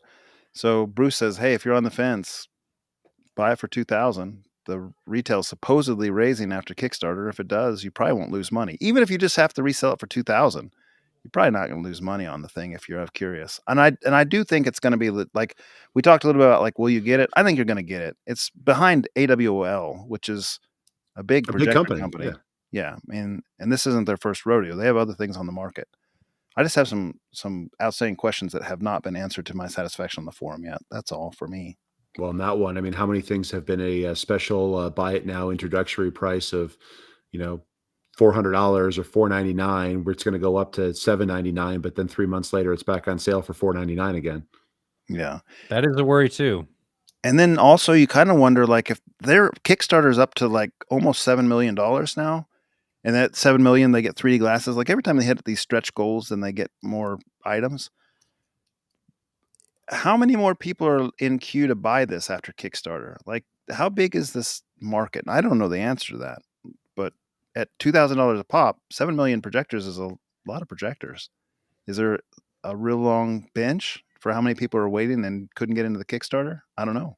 And that wouldn't be the first. And that's why I don't buy, because on Kickstarter, the Kickstarters do fail every once in a while, and everyone loses 3,500 projectors at $2,000 a piece. At 7 million at 2,000. Yeah. That seems too low. Is that right? No? Yeah. Okay. Think. My math has failed me. The numbers are too large.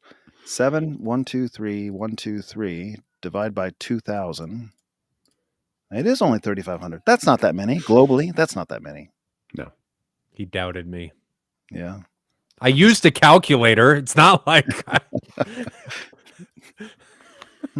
That's not that many. 7 million sounds like a lot more impressive numbers at 2,000. I want to know how many of these projectors are actually, like any of these lifestyles, how many are actually being sold? How many do you guys know that buy projectors like this? The very first one I ever saw was at M-Wave this year. So I bought one for my folks 5 years ago or something, and they've barely ever used it. I mean, they just use the TV, because even as simple as it is, getting it out and setting on the table is not as simple as just turning on the TV. Well, yeah. Yep. And then their TV isn't fantastic. They got a Toshiba from like 15 years ago that's like a 46-inch or something. Does this projector support CEC? That's a good question. I don't know the answer to that. It's got a nice aluminum remote. I know that much. But the nice thing about it is it does have the apps integrated to it, so you just have to hook up to Wi-Fi. I mean, you don't need external sources for it.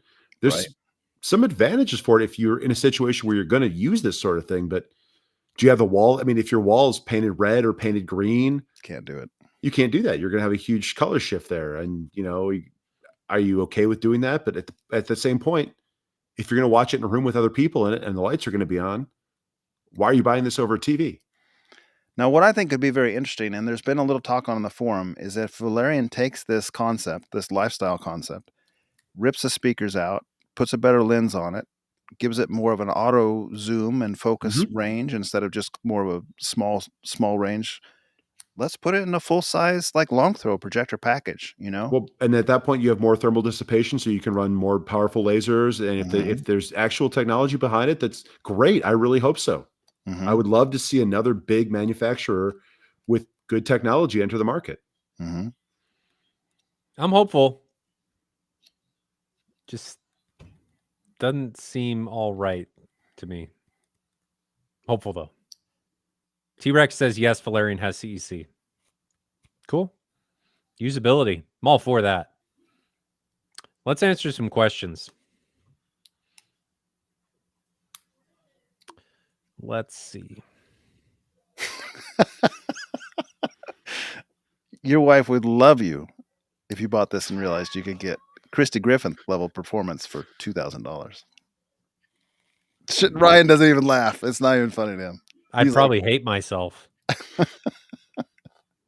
It's only got what, a 15th the brightness? How many lumens does it have?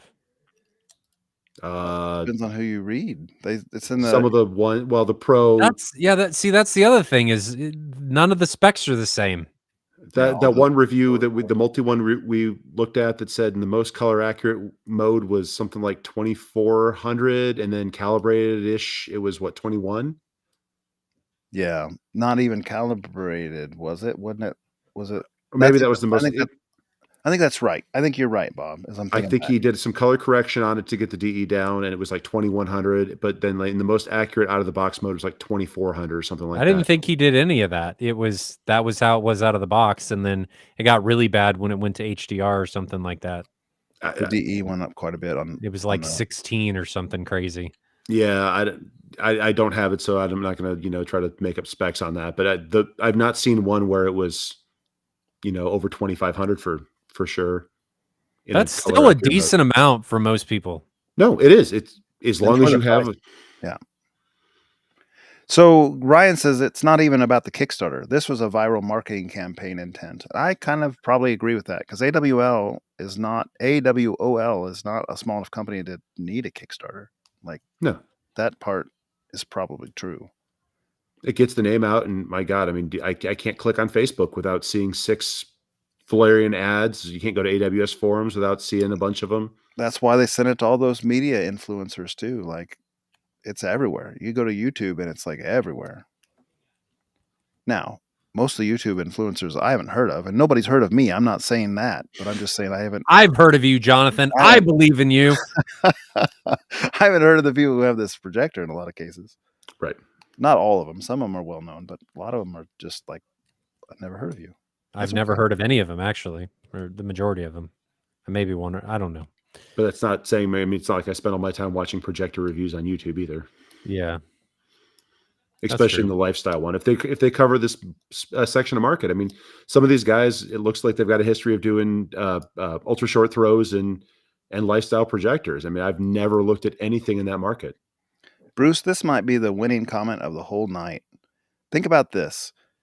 Nobody in DLP land outside of like Christie has gotten anywhere near 15,000 to 1 on a DLP. No, even dynamic Christie. Though. Christie doesn't do that either now. And but so you've got... But that's dynamic. That's not... but I mean, all the cheap DLPs in this ballpark, all the cheap DLPs have forever been 2,000 to 1 type levels max.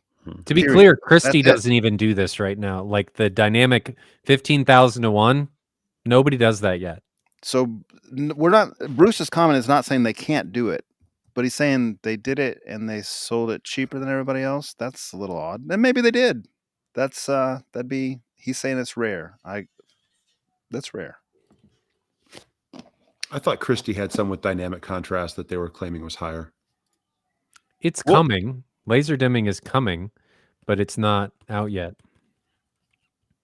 I think Ryan said that he's suspicious of this, but he hopes it does well. So he's not... If it does well, he'll be excited. I mean, I am excited about it. I just would think about any other product, not just a projector. Like, take yourself out of wanting something to succeed and think about it in a context of something that you don't care about.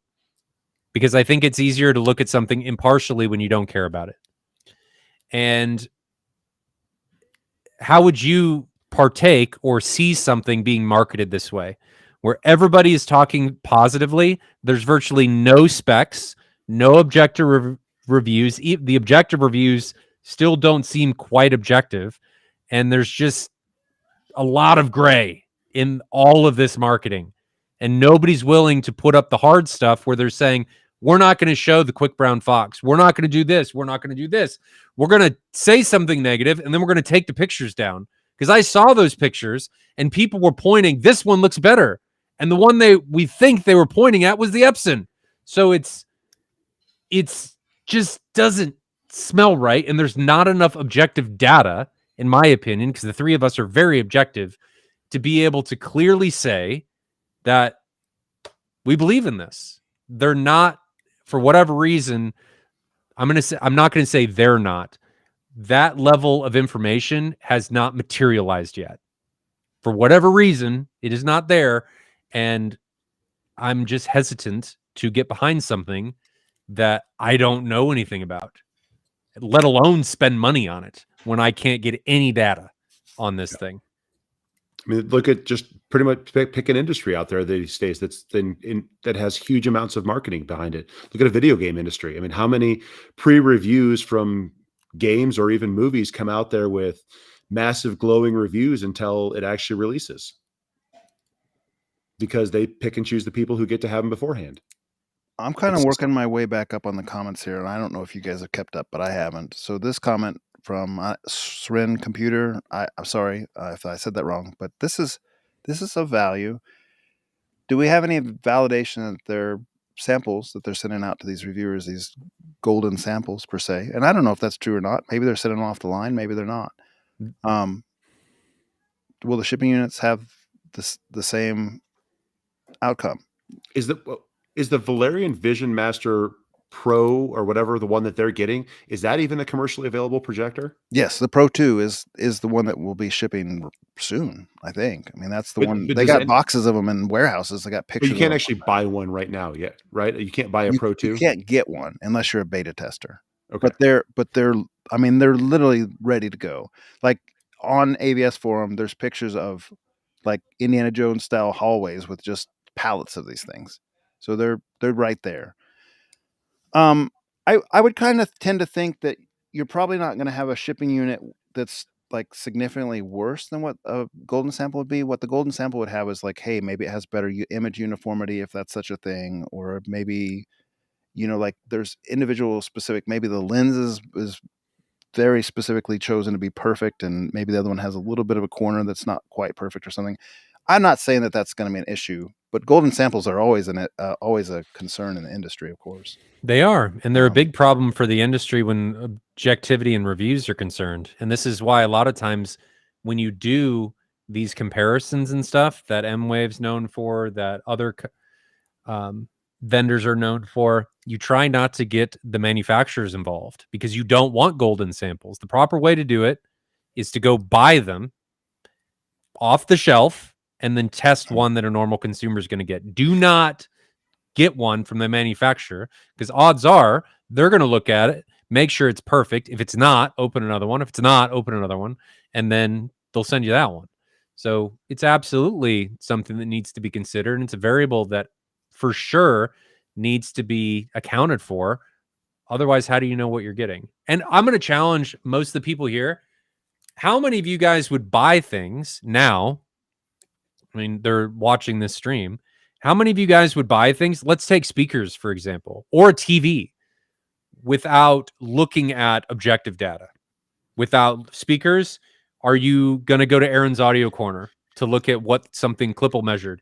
Are you going to buy a subwoofer without Audioholics James measuring something or looking something up on database or objective benchmarks? Are you going to buy a TV without referencing validated reviewers like ratings or something like that? Are you going to do that? My guess is most people aren't, but I see a lot of people doing it with this Valerian projector, which is weird to me. Well, we've gotten to the point where people trust reviewers online, but reviewers online are more influencers these days. I mean, when I bought those speakers, my Paradigms, I drove to Fort Collins in Colorado to listen to them before I bought them. Now, I was also going skiing at the time, so it was only a 45-minute detour, but fair. There has been close to 50 reviews for the Valerian on YouTube. Never seen that before. Yeah. And how many of those reviews are done by people you know? And what is their history of reviewing products? It's just kind of interesting. Well, you get reviews like that with, you know, a new JVC or a new Epson product, especially the Epsons. But you're still getting reviews from people that you don't know. Quantifiable, objective reviewers that have a professional stake in the industry, right? That you're getting it from video calibrators that's what they do for a living. Like they're a professional video calibrator with meters that they know what they're dealing with. Not saying none of I don't know if maybe some of these guys could be, but we're not. It's a hard market, though. I mean, for a majority of the consumers out there, people want to be in this space. It's not like you can just go to a store and see these kind of things. You know, Extreme says I bought the new Sony A95K QD OLED once I saw all the positive reviews, but there were positive reviews from objective, quantifiable sources, right? From guys that it's what they do for a living and their reputation is on the line, and they will show you step by step how they got to the data that they got to. Yeah, there were other ones that weren't, but there were ones that absolutely did. And I haven't seen any of those with the Valerian. Maybe we'll get them eventually, but that's part of why I'm just hesitant, is because we're seeing all of this push in the market from a part of the industry that doesn't have that.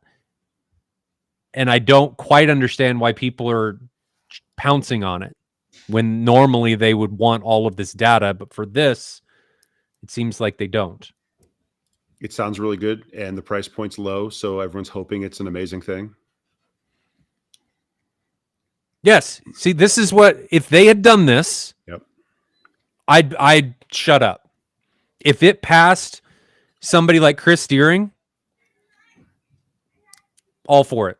But until it gets to somebody that has a stake in the industry and the reputation is on the line for reviews and stuff, and that objectively knows what they're doing, it's hard for me to pass a judgment without seeing one. So I'll get off my soapbox.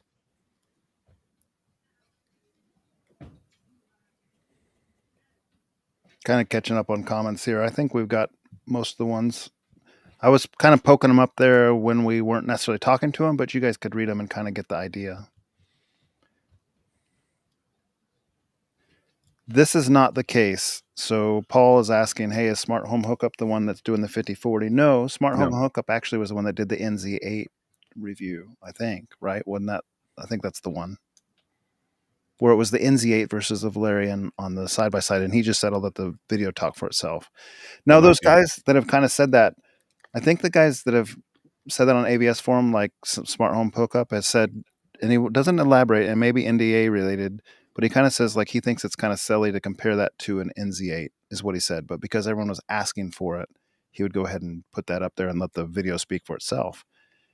But that kind of, in my opinion, may not have been the right way to do it, because on the forums you get a bunch of guys saying like, look, it smashed the NZ8 in this video, and that's where it becomes dubious, because we're not really thinking that's the case in real life. No. He was the one that did the multi projector one with the BenQ and all the other ones that we watched. I thought that was a legitimate video. Sure. I mean, Sure. And again, it had its strengths, and even in the final comparison, I thought it had its strengths and weaknesses compared to whichever the other one was next to it. Was it the BenQ or maybe a different one? Was it a C2 Hisense or something? Maybe is that possibly? I don't know anything about them. I just remember watching that, and I mean, it had its strengths and weaknesses compared to it, but it's on what alpha firmware right now. So I mean, it could wind up being a lot better than it was right there.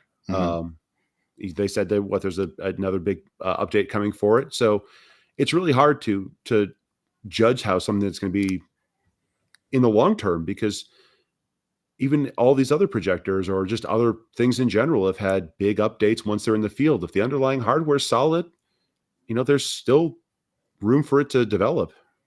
Somebody sent me a video on AVS forum in the last day or two, and I get a lot of PMs. I apologize, I don't even remember who it was off the top of my head, but it had a video of the subtitles with one of the AWOL projectors that was kind of a recent version, and the HDR tone mapping was changing, like yellow tone. The subtitles yellow color was changing every time the scene would adjust, so the subtitles were just dramatically changing. Ryan, is that something that happens with MadVR at all? If a subtitle's not white, does it change tone as the tone mapping is changing the scene? Like if it's a yellow subtitle? What's the context here? So they were saying that this is something AWL has on one of their other recent projectors, the parent company, and it may be something to be concerned of. If you care about subtitles and if they're not white, is that something that we would have to be concerned with the Valerian? I don't know. I haven't read anything. I mean, white should be white. There's things that MadVR does in adjustments with gamma and contrast and different things that we do spread out over a period of multiple frames instead of hitting you with them instantaneously, because it would be too stark of an adjustment. It's stark in this video. Should be. You shouldn't be changing colors. I mean, a color should be a color. So it's either going to clip or it's not, and white should be white, not... Imagine it's not a white subtitle. Imagine it's a yellow subtitle, and the scene is changing because HDR tone mapping is doing its thing. Does your yellow subtitle with MadVR, does it change tone? I don't know. I'd have to look at it, and if I could see it, I could tell you probably what it was doing, but I'd need to see it. In the video, it looks poor, but I don't even know if that's something that would be applicable to other tone mapping solutions. So here's a couple things that I'm just putting out for people to think about. One, when you're taking video of other video sources, you're reliant on how that particular thing that's recording the other video source is recording that data. And if it's doing anything weird with its own color or representations or anything like that, you have now biased what it is recording. Or if the person making the recording has done anything weird or made a selective decision to show one or the other in a better light, you are now biased to those things because you're taking this in a video. Just as an example on this, I was taking pictures to post my pool table to sell it. And I have Brunswick green felt, or well, cloth, because it's not felt, cloth on the table.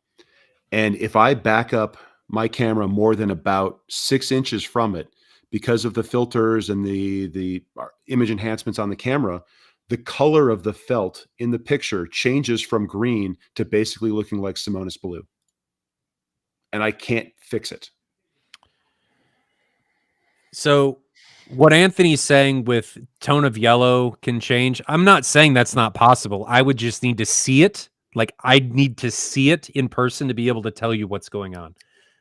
There's a bunch of different things that can happen in tone mapping that can change things because it's tone mapping. You are remapping things to fit within the capabilities of your particular display. If you didn't tone map, right? If I have say, to make this easy, if I have a 100 nit capable display and I try and show a 10,000 nit image without tone mapping, anything that is mapped to that level, it's just going to look blown out and look terrible. So right? on these subtitles they're talking about, though, like specifically the yellow ones, are those embedded in the actual frame or are those a separate subtitle track? I don't know. I'll find the video, and I don't think we can play it on here because we'll probably get a copyright strike, but I'll put it in chat and people can check it out themselves. Let me go to AVS Forum and get my PM, find that PM. Because if it's not an overlay subtitle and it's part of the individual frame, then it's going to wind up having the same issues. Here is and we don't even, it's maybe not even fair to talk about this, but it is an AWL product, and it is something that is a current issue. It is a current issue that they said they were not able to resolve. And so potentially it might be an issue with the Valerian. We really shouldn't talk about it, but it's in chat. If you're interested, check that video out and you can take a look at it. And then worry about things we shouldn't worry about because we just don't know. Let's move off the Valerian subject. We're not against it, folks. For those in the content who still think are the chat that still think we're just bad mouthing it, we're not. We're hopeful it's well. Like Ryan said, we've been down this road before. We've seen these things come and go, and hopefully this is different. We want it to succeed. Okay. Pinned questions. We got quite a few of them in here. How long are we at? We're at 1:52. Okay. Let's kind of lightning round these things. Finish in a basement. Probably will be a mixed use area. Trying to decide flooring. Currently bare concrete slab. Considering porcelain tile or add a subfloor and do hardwood and do carpet. Thoughts? If you do tile in a large mixed use basement and you do not have acoustic paneling and you don't treat parts of the room and use throw rugs, it will be very resonant and echoey. And just kind of hard as a living space, especially if you try to entertain in there. Yeah, and someone else mentioned in the comments, Ryan mentioned that it also can be cold. Make sure you put some heating elements in there. You won't even want to have your bare feet going on the tile in the winter in the basement. Do you think it worthwhile to do a decoupled floor like he's talking about? I wouldn't do specifically hardwoods in the basement, just from a moisture standpoint. You can do the engineering wood. You can do the vinyl tile that looks like hardwood, especially the vinyl stuff. Looks very good, is softer underfoot, is a little bit better from a noise standpoint, and it doesn't have any moisture issues. Whether it's the click together plank or the peel and stick stuff, it's also cheaper and you can easily put it down yourself. It's a basement, so if you're in an issue where you're ever going to have water penetration potential issues, just keep that in mind. I personally would go tile or polished concrete and then rugs. I think you have more control doing it that way, and you don't have to worry about water. Personal preference. I mean, I even did it in the theater because it gives you more control. A lot of people put down carpet, and I've done it in the past, but carpet becomes a uniform high frequency absorber, and you have no way to treat it. So if you do a hard floor, you're able to put down rugs, you're able to treat the ceiling, and you are now in control of that absorber. I think you could talk to 10 acoustic technicians and get different answers across the board. I think there's some personal preference involved in here. Sure. All right, next one. My only concern, that's mixed use space. And if you're going to entertain in the area. Yeah, I like the feel of soft carpet under my feet, and any trade-off there is worth it to me. What kind of speakers are those in the guys' backgrounds? Bob, what are your speakers? Those are Paradigm Persona 3Fs. I would assume he's talking about yours because yours are kind of a new picture. Mine are CBT 70J1 by JBL, and Ryan has headphones, Sennheiser 800s. No.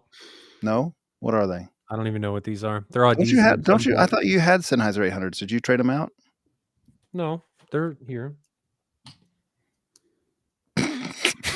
What are you listening on? These are Audezis. I've been wearing these for a long time. I don't know. Do you switch out, or am I just not observant? Sometimes. Okay, I thought you were wearing Sennheiser last time I looked. No, sometimes I switch out. I mean, a big part of it is I sell Audezi. I sell Hi-Fi Man, so I like to know your what I Coke sell. can facing the right way is what it is. Your Celsius. Ryan does the next podcast like this. Hey guys. That's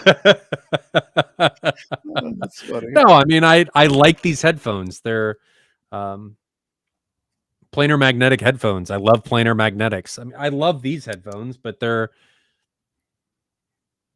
they don't have the bass response that these have. So I don't know. I wore these for years. So time for something new. Can I use the PSA S1813M as near field as opposed to 18 Ultimax? It has more power, but has a BNC Pro audio style driver. Looking to improve the mid-bass feel, gunshots, chest thump, etc.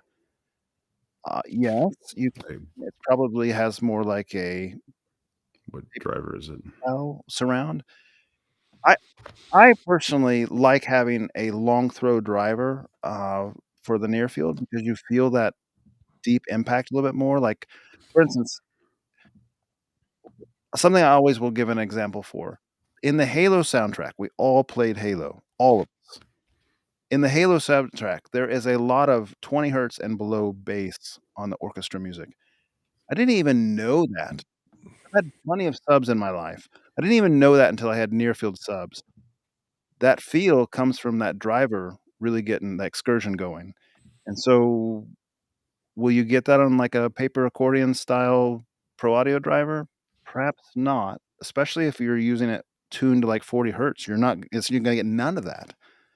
So I probably am more in the camp, and this is some personal preference. There's people that have MBMs. They're literally tuned to 40 or 50 hertz, and they don't do anything below, and that's their preference for near field. So again, this is some subjective preference coming in. I prefer the excursion and the sealed drivers and getting that low feel that you can't get any other way. You can't get it from a stack of sealed subs in the front of the room. See, Jonathan said they're subjectively wrong. I'm just telling you that they are wrong. But I mean, there's people that like the mid-bass modules. They're wrong. That was all the rave for a few years, like 10 or 15 years ago, but I think that has changed. Okay, next. You guys have anything to answer on that? I don't mean to kick you off. Ryan already said. Bob, do you have a preference? I have experience with one. I have long-term experience with one near-field sub ever. I mean, I've sat in your theater before, but on your own basis, yeah. On my own basis, is Ryan's old one, so sure. And that has a high excursion 18-inch driver in it. In my SI24 GSG box, I noticed clipping using my Crown 2502 with the gain halfway up. Any thoughts on my situation? So you're probably giving it too much input signal if you're getting clipping with your gain halfway up. That's not a volume knob. It's a gain, like it's an input matching, a voltage matching system. So you really probably need to lower your input. If you're using mini DSP or your AVR channel trims are too high, you can be clipping the input and thus clipping the light. Check into that. If you're running your pre-pro with your subwoofer channel at like anything positive, try dropping that down to say -7 is kind of a safe area for most AVRs, regardless of your speaker count. -3 if you have like a 5-channel system, as far as your subwoofer trim on the AVR processor, and then turn the gain up to make up for it on the 2502 and see if that stops your thing. So instead of halfway gain, you're lowering your input voltage and you're increasing your output stage. So let's say you're at +5 on the gain on your AVR. I'm just making this up. And you're at mid-amp input attenuator. Let's say you turn it down to -3. You're going to lose 8 dB by turning it from +5 to -3. At that point, you would turn your gain knob up 4 clicks, because the clicks are 2 dB a piece generally on Crown products. So instead of being half gain, maybe you're at 3/4 gain now, estimate, and you might have just ridded your clipping lights. That'd be my guess. You guys have a guess? There's a lot of variables that can come into play there, but I think you've hit it. Yeah. The gain knob on an amplifier is not a volume knob. Right. Yeah, we said it before, we'll say it again. You can get full output power of your amplifier if your gain knob, your input attenuator knob is what they're truly called, is at 1 click up. You do not have to have, you're not losing power. It's a voltage matching system. If your though, incoming voltage is high enough. yeah, and you're not clipping inputs or output. Exactly. Yes. Because you have If to the worry about incoming both of them. voltage is high enough, yes. Yes. It's a multivariable system that you have to account for, and just accounting for it from one and just saying, oh, I've got this, I'm going to turn the volume up. You got to account for both ends, and they've got to work harmoniously together in order to get what you're trying to get out of it. And only taking into account one, a lot of times, is going to lead you into situations where you're not going to get what you want, Right. and you don't know why. Because there's some there's processors so out there many with some variables. massive output voltage gains on them, but you're going to clip the input on your amplifier. Yes. And there's so many variables. A lot of times Crowns have a voltage selector switch between 0.775 and 1.2 volt on the back. Other thing you might check is if your Crown is at the 0.775, put it to the 1.2 voltage input and see if that helps you as well. Okay, so are there measurements available for Ascendo 10s, Ryan? Yes, the spin-around data is available on the Ascendo website. I just make them up every time we talk about them. Is that available publicly, or did you guys have to ask the You manufacturer? go on the website and click on it. Just go to the Google search Ascendo speakers, go to the Ascendo website, and the measurements are available for all of their speakers. You have Spinorama for everything. Almost everything.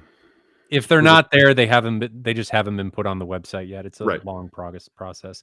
If they don't have one, feel free to send me a message and I can see if I can get it if I don't have it already. Speaker wire recommendations for 10 gauge. Copper's copper, in my opinion. I'll let the other guys answer their opinions. Oxygen-free copper is oxygen-free copper, not copper. Look for Roger Russell wire table. Google that. We did this at M-Wave this year. Why is he needing 10 og? What are you doing? He doesn't, which is why I'm going to go to the wire table. Long run, subwoofers maybe. In all likelihood, he doesn't. But even yes, then, there are use cases. Bob's right. There are use cases where it could be there. Yes, It's a mathematical matter of impedance of the speaker you're driving and distance that you're running. And if it's as well for a speaker too, I mean, if you are running a non-subwoofer at extremely long gains, the better behavior speaker is, the less it's going to matter. The worse behavior speaker is, the more it will, or the less it will. The better behavior speaker is, as far as a flatter impedance curve, the less it will matter about additional impedance in the wire. But if you won't create as much frequency dependent variation. If your speakers are higher impedance, like 8 ohm. If your speakers are also higher impedance, then it will also matter less also. You can get just away use with coat hangers. Smaller wire. Any recommendations for ceiling speakers around $200 each? I'm thinking about the Clips CDT 580. $200. I don't know that speaker. Do you guys? Clips CDT 580. Let's look it up. CDT 580. All right. You want me to share a screen on this? Yes, please.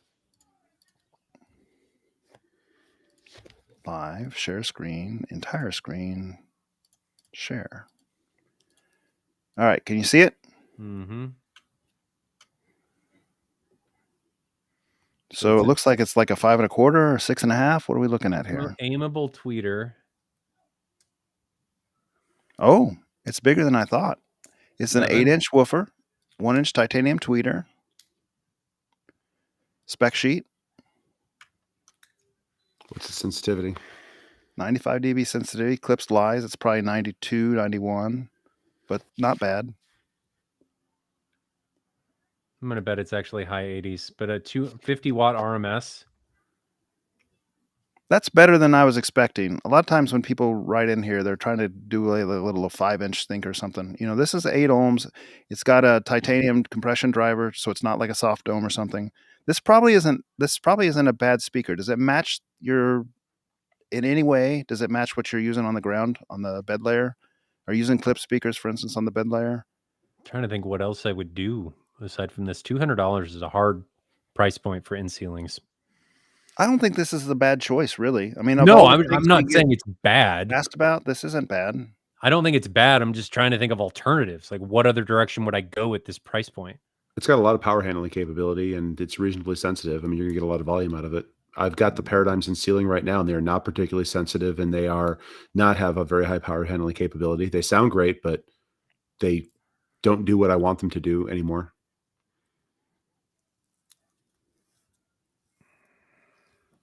Is there any box speaker that you guys would do for $200 and put on the ceiling? No, but we talked a little bit. I mean, another competitor to this, couple $100, the SR. This is one that Tim's thinking about getting, and I'm trying to talk him out of it, frankly. But I don't. In the end of the scheme, it's probably competitive what we're talking about here. This is something else that you could mount on the ceiling and aim at your main listening position. He's using Klipsch RP series. If that's the case, get the Klipsch. Yeah. This is just another option. But if you're using Klipsch already, go for it. But the SR, the Q-Sys doesn't have the Behringer yellow sticker, so it is already inferior. That's not a bad choice. We're all in agreement, I think. Yeah, I think that's fine. Okay. You're going to be hard pressed to find an alternative for that price point, especially one that matches your already existing Klipsch. So here we go. Should rear far field subs be set a little lower than the front subs, or should all subs be level matched the same? It's going to depend on your crossover point. If you can hear it or not. If you can't hear a difference, then just gain match them. Even then, it's going to depend upon how you're integrating the multiple subs together. It depends on distance. It depends on EQ. It depends on there's so many variables that come into this. You don't want to be able to locate it. Right. And if you can't locate it, then yeah, just gain match. Gain match is a lot of times recommended because your subs will all reach their performance limitations at the same time. The problem with gain matching, that means that you're making them all the same on the gain knobs or the input attenuator knobs. The problem with that is that the closest ones will inevitably be louder than the others, and that leads to localization. If you can't hear localization, then do gain matching. And if you can, do then level matching, which would make it so you can't localize, and they will not run out of headroom at the same time. With level matching, one of them will run out of headroom before the other. I think level matching works fine in most use cases, especially if you have quite a few subs. Gain matching would be if you don't have as many subs and you're using a low crossover point and you can't localize them. To be clear, you're talking about level matching from the main listening position or taking an average across all of your listening positions. Yes. Spot on. I agree. Yeah. What do you guys think about the fact that mastering for audio and cinema is cut off at 25 hertz? That threw me for a curveball, but Matt Pose told me this directly. Makes sense. It's not universally cut off at 25 hertz, though. Sometimes it's higher. It's studio to studio and sound designer to sound designer. A lot of times it is 25, 30, 35. There's a roll-off filter put in, but not universally. But Jonathan, why would they do such a thing? Because the pro audio subs at local retail cinema can't handle it, and they don't want to make bad noises. And most people's sound bars and home speakers will get damaged by infrasonic sound. Well, and you know how much power they would need to get into the infrasonic realm? I mean, it's for those big spaces, it's not possible. And they don't even really want to, because the longer the No. wavelength, the more it annoys the theater next door when it's Yes. happening. And they And want to kind of you're potentially increasing the potential to find vibrations in rooms that are now a detracting experience from everybody that's viewing it. It takes exponentially more power. The drivers start to get insane. Things get way more expensive, and most people don't care. Frankly, my wife was in a theater and we had some guests over and we were doing a Top Gun demo, and she looked at me and goes, "This is too much." And her hair was going like this from the low frequencies, from the, because the 50 is like 3 feet behind her and it's going whoa, whoa, whoa, whoa, whoa. And it's only doing infrasonic, and a lot of people don't want to deal with that if it's not done correctly. Now that was before we did I had it in super hot heavy demo mode, so it wasn't really enjoyable. She was right, but I'm just using that as an example that it opens up a whole nother can of worms that most people don't want to deal with. Yeah, all true. Good response. Next, is there a way to turn on off the Behringer NX6000D amp using a 12-volt trigger? Yes, there is. I did a do-it-yourself trigger. You can look up how to do that on AVS forum by a poster named NOTNYT. Phoenix And Blood. the other one that you can do is you can buy what's the name of this thing? 12-volt. You can buy them on Amazon. 12-volt power trigger. I'm trying to get the name of it. They're like $30, and you use a 12-volt power trigger and it just power cycles it. You can get some sequencing power strips and stuff that have that built into. Absolutely. You can also use Wi-Fi switches.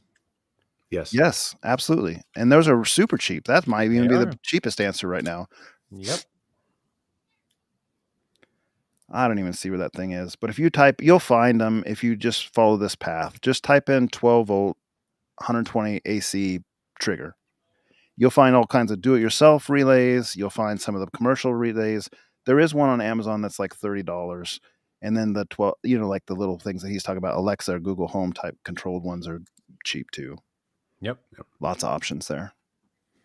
Okay, back to all comments. We're done with the star ones. Did you guys have anything else to add? Are we getting close to the We're done. meeting? We're done. Are we going to do this stream next weekend? Is that the holiday for Thanksgiving? It is in that time frame, right? It's not. It's 23rd next weekend. The week after.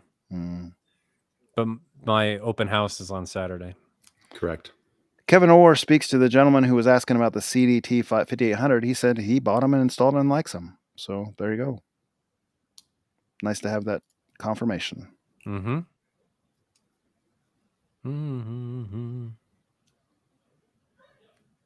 Anybody got anything else? Jonathan looked like he did. No, I think somebody would like the idea of the Wi-Fi switches in the chat. Oops, sorry, said. Yep. I used those for a long time. They worked really well. They just kill power to the amps, and the Pro amps have no problem dealing with that. So perfectly viable solution. Yeah, and just for reference, if you're worried about that damaging the amps, I've been doing that on my iNuke DSP 6000s, which are the previous generation of the NX 6000 for almost 10 years. No problems. They don't care. They're made for it. And I actually was worried about Crowns because Crowns are a little bit more upscale amp and they have like a full operating system and so forth. So I asked Crown if I could do the same thing with the Crown 8300Ns that I own that are running my highs, all my speakers.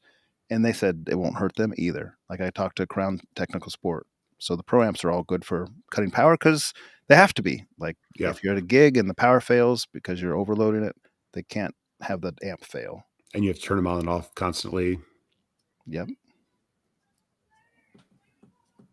I got nothing. Could we please post our 20K bills? We'll put that in the description of the video. How about that? That's more work that I have to do. Mine's just copy paste. You can send me yours. What is behind the mystery screen? What is happening?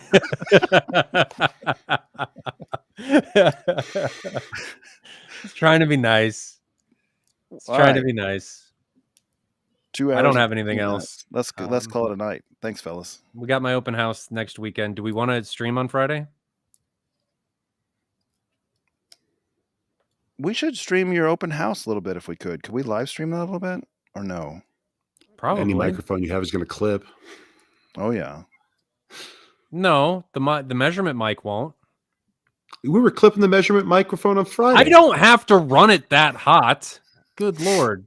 You're going to be having people over there for a demo and you're not going to run it that hot? No. It's clipping. I can just turn down the gain on the... Yes, I know. Well, I don't know. You were hitting what, 135 dB at 50 hertz on that one track? That's not... My calibrator isn't here yet. So I got to wait for the other mics to come. I've got a actual calibrator for those microphones so we can get them to be truly SPL meters. Yeah, we can do that potentially on Saturday. There's 30 people RSVP'd, so I don't know what timing is going to be like, but we'll see. We'll talk about it, I guess. We don't need an answer now. All right. But thanks for joining, guys. Thanks for the conversation. People can continue to hate me about my opinion of Valerian. And we will either have a stream on Friday or during the open house on Saturday. So that's all I got. You guys got anything? Nope. Okay. Stay safe out there.